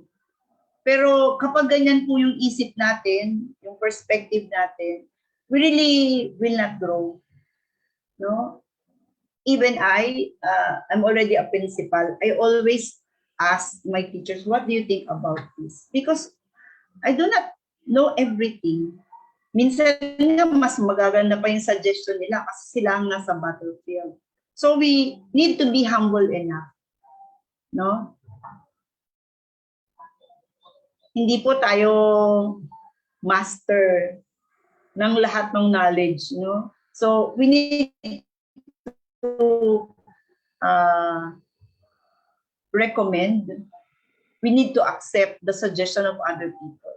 Equality. Sino ba lang ang pwedeng si ma'am na lang ba talaga? So, kahit new teacher ka, you can contribute something to the team. No? Kahit na matagal ka ng teacher, you still have to contribute. Hindi na lang palaging yung mga bata na lang yung uutusan, yung mga bata na lang mag-iisip, at sila na lang ang mag-i-implement. No? We regard everyone as equal. Openness is one thing. Ako po, I don't believe in trade secrets. Ay, hindi pwedeng sabihin yan, sikreto yan eh. Ay, naku, hindi ko yan ipapahiram sa'yo. Ay, naku, ano ba yan? Bakit ka nagtatanong na nagtatanong? Kailangan alam mo yan. No? We need to learn to share. Because as we share, we also improve ourselves. And then norm adherence. Yung mga team members po, you have to identify some norms in your team. And you have to obey, abide, no? You have to follow the norms that your team set. For example po, pag mayroong mahuhuli sa meeting, siya po ang magpapamerienda sa next meeting. So yun po yung paraan ninyo para walang malilate during the meeting. So usapan na pong marangal yan, number 1. No? Kapag na-late ka po sa meeting, ikaw po yung magpapamerienda sa next.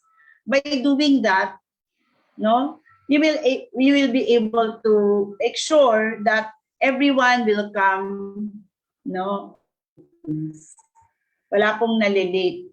So you can identify. And everyone must follow the norm or the rule set by the team. No, sabi dito sa chat, we need to respect each other's differences. We have to learn to accept our mistakes, no? Okay.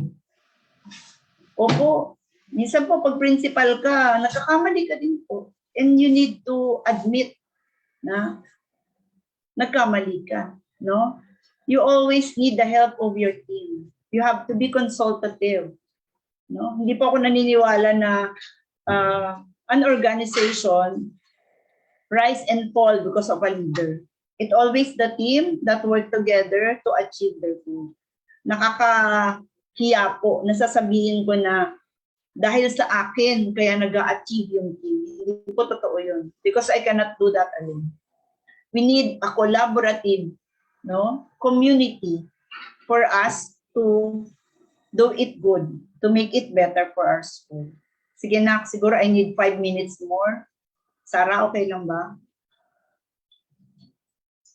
Yes, ma'am. Okay lang. Okay. Konti na lang po.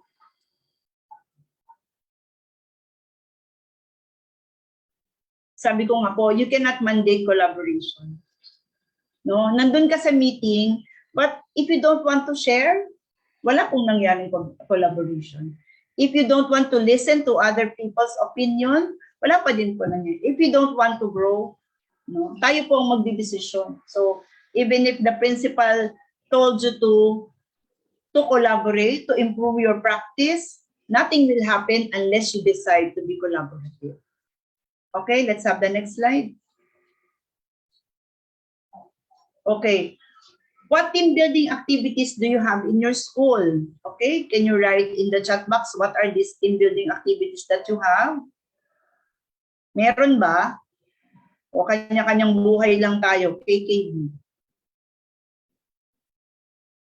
Can you write in the chat box what team buildings do you have in your school? Okay, if there's none, you must start recommending now. Ma'am, baka magalit si principal, no? No? You need to make recommendation, suggestions to build relationships, no? For you to be able to work as a team, you need to enhance your relationship inside the school, no? So what team building activities will you recommend to enhance the team spirit? We have gulayan sa paaralan po. Amazing Race. Magre-recommend pa lang po. Mag-recommend po tayo. Alam po, sabi ko nga po sa inyo, mahilig po ako sa party. Kahit champurado party lang po, okay na po sa akin once in a while. No? Pandesal party. No? Just for us to have nice conversation, to know each other well. But I also want to recommend that you have religious activities like recollection. No? Kailangan po nating makilala ang isa't isa, malaman kung anong strength and weaknesses. We have Lectio Divina once a month. Wow, very good, Ma'am Veronica. In our school, we have Lectio Divina every... Here in Baste, ako Agustinian circle po kami. Very good. Very good po yan. The personal relationship that you have to improve. May Bible study every day. Maglagay po din kayo ng wellness activity. Kasi po na-stress din po ang mga teachers, no? We have to develop holistic teachers. May Employees Olympics. Nakita ko nga yan, Ma'am Vange. Parang ang saya-saya ng Employees Olympics natin. On January 27 is the feast day of our Mother of Perpetual Health, and we will have salo-salo, no, Barrio Festa. We will have Caracol competition also. In our school, we will have the Holy Mass and recollection in the afternoon. No? So sana po tayo, we also have to recommend. Kamustahan during virtual meetings, jokes to share. Ayun, ang ganda nga nun. Palagi na lang meeting, wala nang kamustahan. Kamusta na kayo, Ma'am Evelyn? No, di ba? Sana nagkakamustahan din. Sabi nga ng teacher, Ma'am, palagi na lang pong task. Hindi naman lang po nagkangamusta kung okay pa ba po ang mga teachers. Oo nga naman. Sabi ko sa akin din naman, minsan wala namang nangangamusta kung okay na ba si principal. We had our academic team outing in Baguio last June 3 to 7. Oy, ang saya naman nun. Di ba? Minsan-minsan, let us enjoy the company of each other. Because through that, we will be able to enhance our team spirit. Ayan, Mama Bell. Sister Veronica Hamili is the Chancellor po of La Consolacion College. Hi, good morning, Sister. Good morning po. Sister, sana ma-invite nyo din ako dyan sa school nyo para mag-ano naman tayo dyan. Oo, ma'am. Kita-kita minsan. Hello po. Dati muntik na po ako naging sister. Apa. Muntik lang. Sa Agustinian School po. Coming 23 to 24, may 2-day institutional outing po kami ng employees. Wow, nakakaingit naman yon. Sana all po, no? We can have our team building activities. Pero hindi po doon natatapos. After we enhance our team spirit, we have to do something, no? An output for our school. Okay, let's move on to the next slide. Sister Veronica pala yun. Hello po, sister. This is our team building activity last May. Hindi ko na po ipapalabas yung video kasi masyado na tayong kulang ng time. It's an overnight activity, but we really enjoy so much. Okay po, next slide na po tayo. Community immersion in Don Bosco, Naga, and team building in Baguio is coming July. Tingnan niyo po. So, after that activity, let's have this, no? Let's try to follow the teacher collaborative process or the school-wide collaborative process. For example, number 1, to improve students' achievement, no, in a safe environment and secured learning environment, no? This is our team goal. For example po, ito kunwari yung goal ng team ninyo. To improve students' achievement in a safe and secured learning environment. Yan po yung goal natin. So what will be the next process? Number 2. So may goal na po tayo, no? Naka-align na po yan sa BAD 2030. What is the next, the process? Number 2. Step 2. Next slide na tayo na. Magluluto pa rin sila ng lunch. Okay. Now, we need to analyze or collect muna po kung wala, no? We need to collect data and then analyze this data for us to know the current status of our school. No? We can get the average grade per class, no? And compare it to the pre-pandemic average of the students. So we need to collect the data that we have and to analyze those data. Because our decisions now, sister, must always be an evidence-based decision. Ay, ganun yung ginagawa sa kabilang school, gawin na nga din natin yun. Pero minsan hindi pala yun ang kailangan yung gawin. Kasi ibang problems na meron tayo sa school natin. Okay? Number 3, our process number 3 is, next step, is to implement collaborative activities. What collaborative activities will you recommend to achieve our goal? Well, let's use our chat box, ha? To whom will you collaborate with? Meron na po ba kayong existing collaborative activities to improve our practice and to increase the performance or achievement of our students who have existing practice right now? Number 1, PLC. Christian mentioned PLC a while ago. With co-teachers and principals. Ano po yung ginagawa nyo with co-teachers and principals? Videoke po ba yan?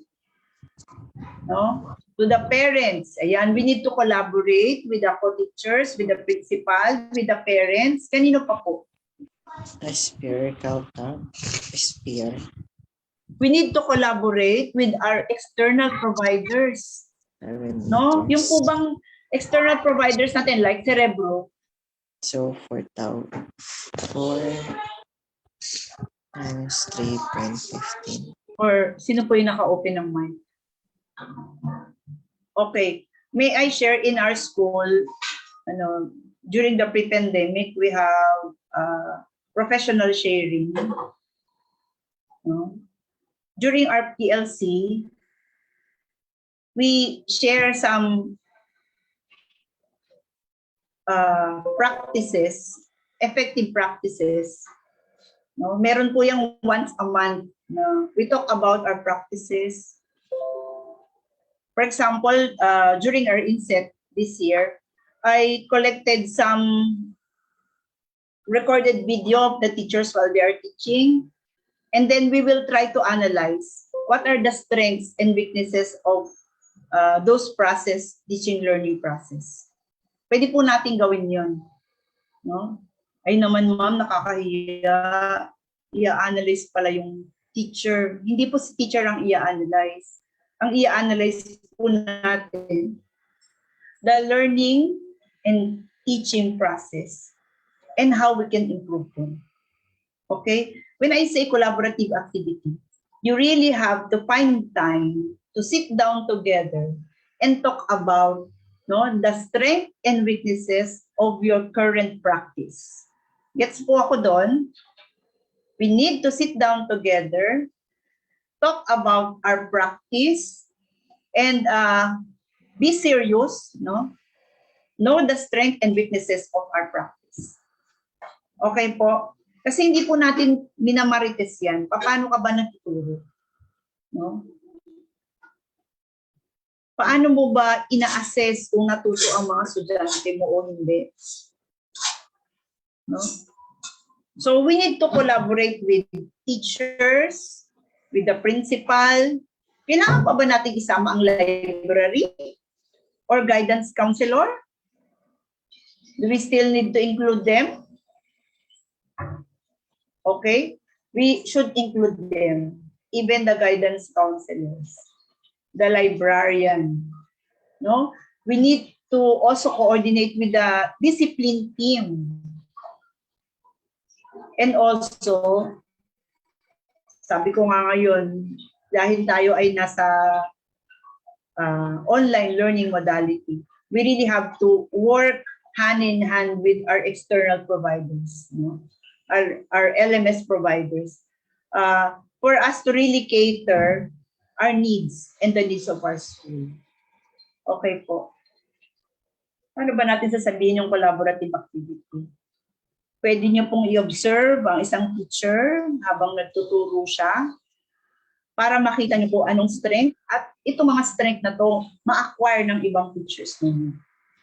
Pwede niyong panoorin po yung video ng isang teacher para matuto po kayo mula dun sa nagtuturo at makapag-recommend sa kanya kung meron pang dapat i-adjust dun sa pagtuturo niya. Nakuha niyo po? Because each one of us have strengths and weaknesses. And we learn from one another. No? So all we have to do is to sit down together, know our mission, vision, know the goal of our team, no? And really make some ways to improve our practice. Baka po yung provider natin ng LMS, wala namang laman ng LMS nila, wala naman masyadong student activity, wala namang assessment activity. Ipa-evaluate po natin. And let's talk about the evaluation of the students and parents regarding the LMS provider, regarding the textbook that they are using. No? Kailangan po natin yun. We need to talk to the parents, no? Get their opinion, a recommendation to the teachers, no?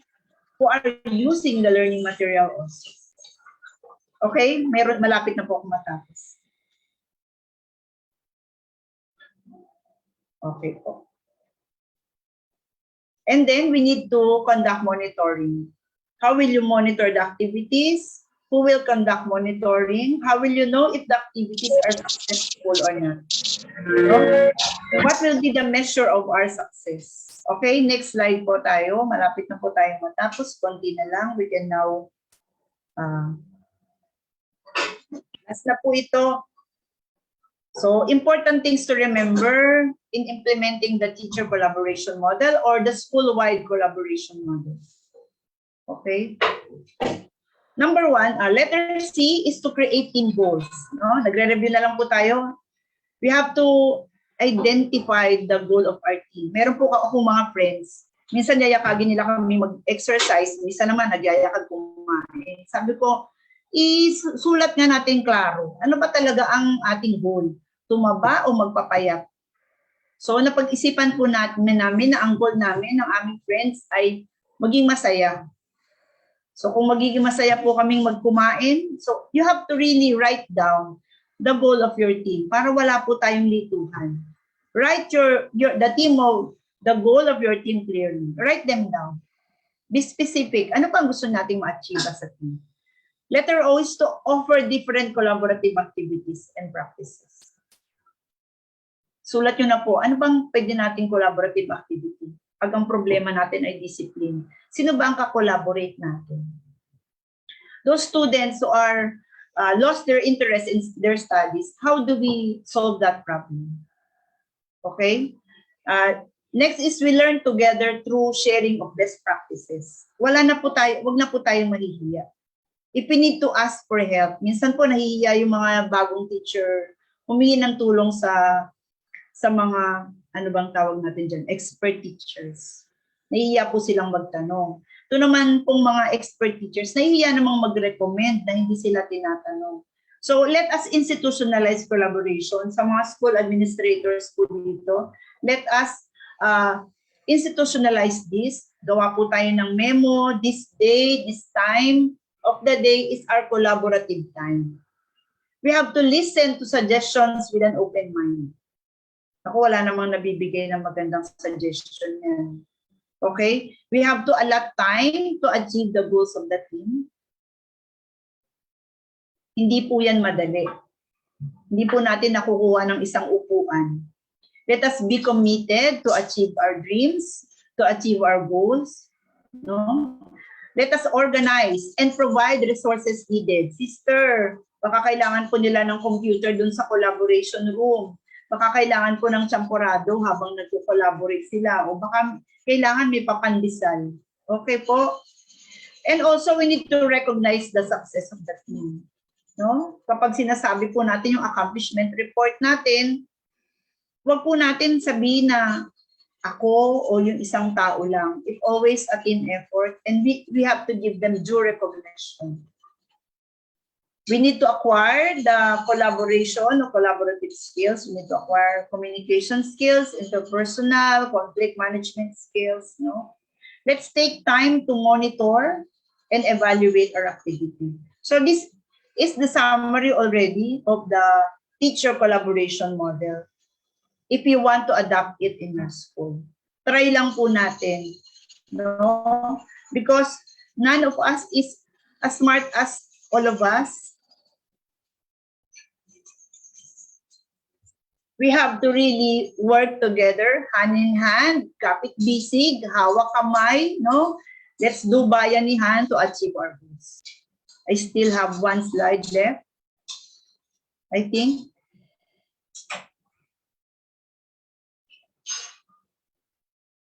Last na po ito.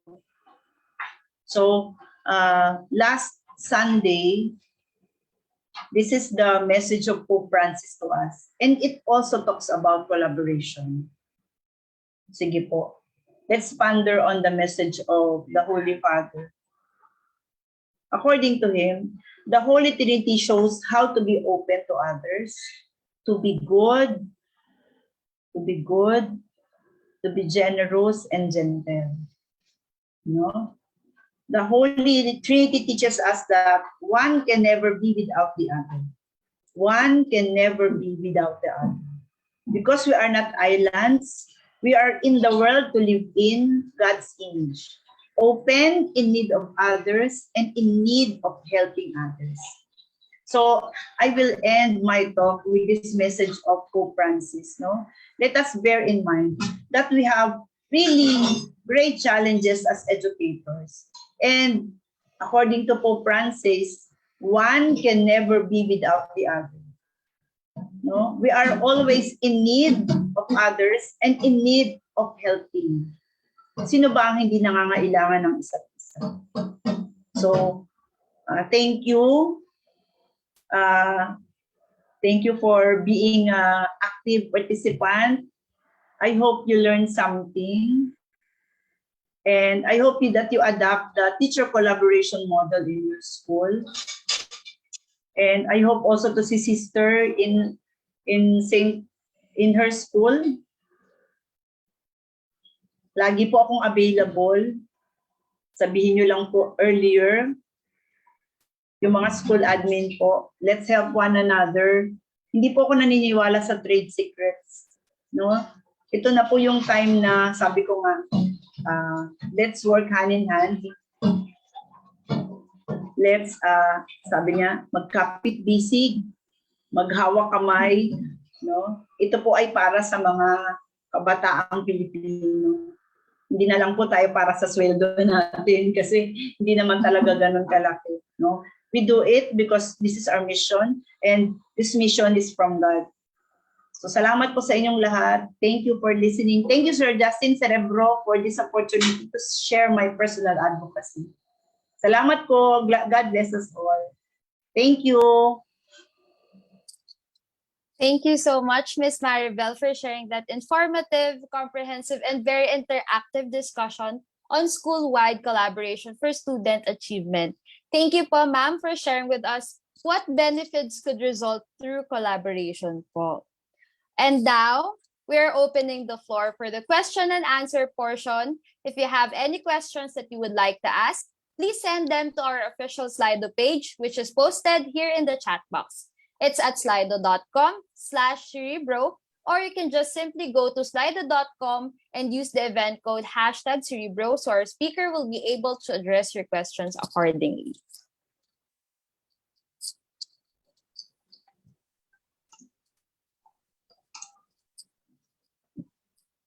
Ayan. We have questions po for the guest speaker, Ms. Maribel. So for our first question po, what to do if other offices or teachers in the school are not interested in collaborating po? As I said, we cannot mandate that, but number one is for you to implement a team building activity. Number two, you need to explain to them very well the purpose, no, the goal that you have. Alam niyo po, hindi niyo po pwedeng maisasama sa isang field trip ang isang tao kung hindi niyo alam kung saan siya pupunta. But if you can explain it well, I don't think people will resist. No? Kailangan lang po they are part of the mission. Kasi kung hindi po sila parte ng mission, dapat wala na po sila dyan. No?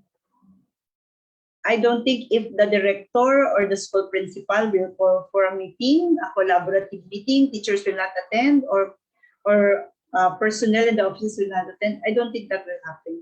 We just need to prepare them, explain to them clearly the purpose of the collaborative activity. Minsan po unwilling sila kasi hindi lang malinaw sa kanila what will happen. No? Pero if they are still part of the organization, if they want the organization to achieve, no? Kung hindi po, baka hindi na kailangan nandyan sila sa organization. Diba po? So, I think it's the duty of the principal, of the school administrators, just provide a memo, issue a memo, calling for them for a meeting, explaining the mission or the objective of the team, and then what are the things that has to be done,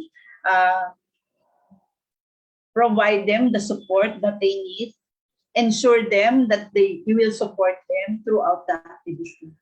Parang wala pa naman po kung ganun. Meron parang apprehensive, hindi na-share, pero eventually, if they know that we're going somewhere, they will participate. Okay, I hope I already answered that. Can group chats or online pages be also used as venues for collaboration? Opo, napaka helpful po niyan na we have our own group chats, no? Pero mas maganda pa rin yung face-to-face. Mas maganda pa rin yung online meeting, no? Kesa chat lang. Kasi kung minsan yung chat, wala pong expression, parang nagkakaroon ng miscommunication. Mas gusto ko pa rin po yung naka-on cam, tapos nag-sharing tayo ng ating mga nagamit naman po namin mabuti. Ang complaint lang ng mga teachers namin, masyado na po kaming maraming group chat. So I told them that we can remove some of the group chats already. How can we recommend activities to the administrators if they are not that open to new and fresh ideas? Wow. Just recommend. I recommend that you need to recommend. Minsan po kasi advanced thinking. Advanced tayo mag-isip. No? If we think that our recommendation will not be approved, we will not do a request or a letter. Push lang po tayo. Huwag po agad nating iisipin, hindi naman yan papayagan ni ma'am. No? Let's try. Let's try. Huwag po natin i-judge yung mga school administrator natin. Baka hindi lang po talaga tayo nagre-recommend. Pag nag-recommend tayo po, ayaw, mag-recommend po ulit tayo, baka sakali next time ay matanggap naman. Pero huwag po tayo mawawala ng loob na pag nag-recommend tayo, tapos hindi tinanggap, hindi na po natin uulitin. Push lang po tayo ng push, no? Kasi kung tayo po gusto natin mag-improve ang school natin, I think we have the same objective with our administrators naman po.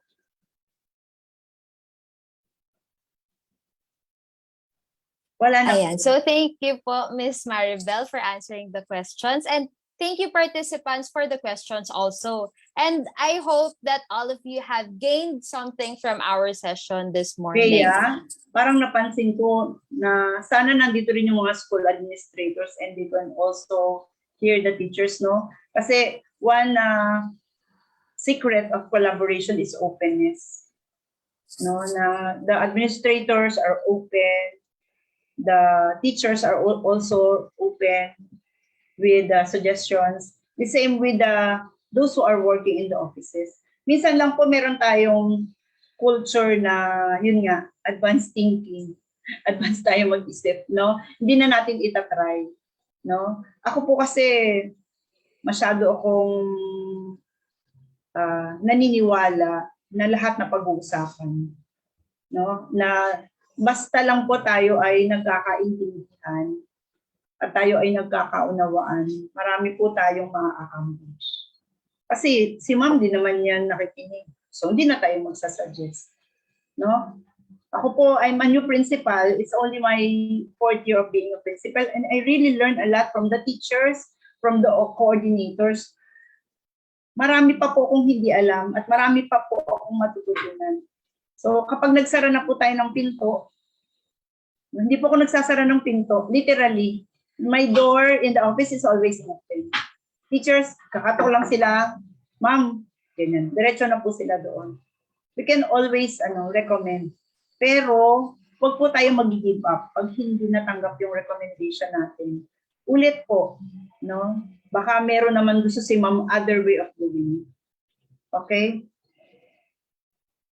Okay, Cerebro would love to collaborate with everyone this webinar. Let's talk and we'll do free demo access. Okay, Sir Justin. Okay. So basta po yung lang natin, open-minded po tayo dapat. Because we will never grow.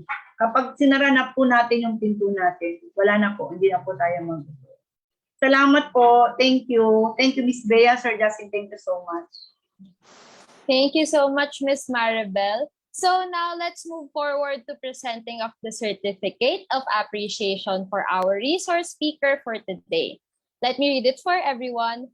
This certificate of appreciation is hereby presented to Ms. Maribel Ordoñez for sharing her time and valuable insights as a resource speaker in Cerebro webinar series entitled School-Wide Collaboration for Student Achievement, held via Zoom on June 18, 2022, signed by the Customer Success Officer, Ms. Sarah May R. Zacarias, and the founder CEO himself, Mr. Donald Justin U. Itugot. Thank you so much, Ms. Maribel. Also, I would like to thank everyone for your active participation in this webinar. I hope you enjoyed this talk. So before I give you the link for the evaluation form and the e-certificate, let me just invite everyone for a quick photo opportunity together with our resource speaker, Ms. Maribel. Please and kindly turn on your cameras and put big smile on your faces while our Cerebro team takes the screenshots. Okay, so let's... Picture taking na daw, guys. On cam na daw kayo. Let's Sir Edmar, hello.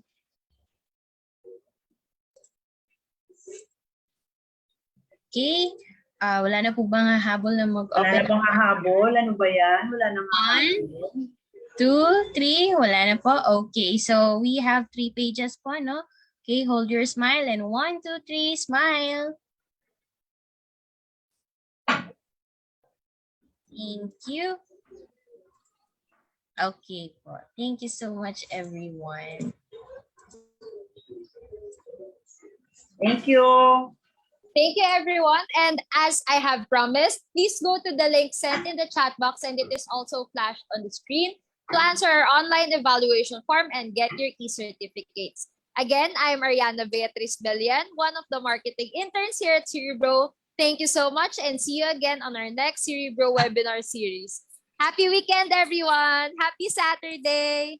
Thank you, everyone. Stay safe, and don't forget to answer the evaluation form to get your e-certificate.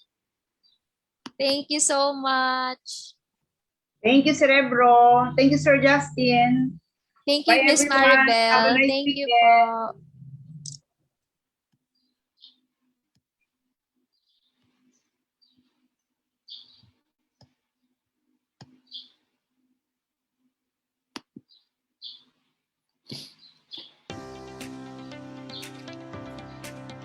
This is Teacher Anna, a grade school faculty member in a medium-sized private school handling 8 online classes, with 50 students each.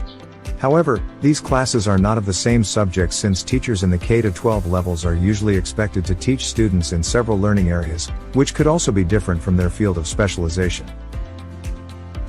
Because of this, Anna needs to do an extensive research about the subjects assigned to her, so she could prepare her instructional materials well, while also allocating time for her other administrative duties such as computing grades, preparing reports, and the like. According to the Department of Education, teachers spend at least 2 hours per day for these tasks, which sum up to around 400 hours of preparation time for the entire school year.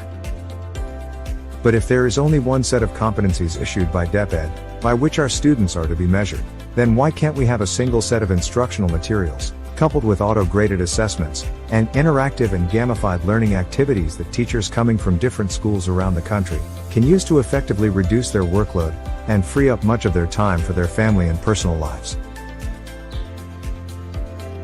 We bring you Cerebro, an e-learning solution that comes with ready-made instructional contents that teachers can just pull out from the platform to jumpstart their online teaching, and even interactive simulations that provide realistic virtual laboratory experiments to keep students engaged with learning the fun way. A video conferencing integration is also available, so teachers can easily start synchronous sessions right within the platform, while students with connectivity issues can download the printable modules so they can continue learning even when they are offline. School administrators can monitor what's happening in their virtual campus, examine the system's usage data, and determine end users' performance. Parents can see their children's activity scores and check their login times as well. So, if you are looking for the best solution for making teaching easier for all, schedule a call with our e-learning specialist now.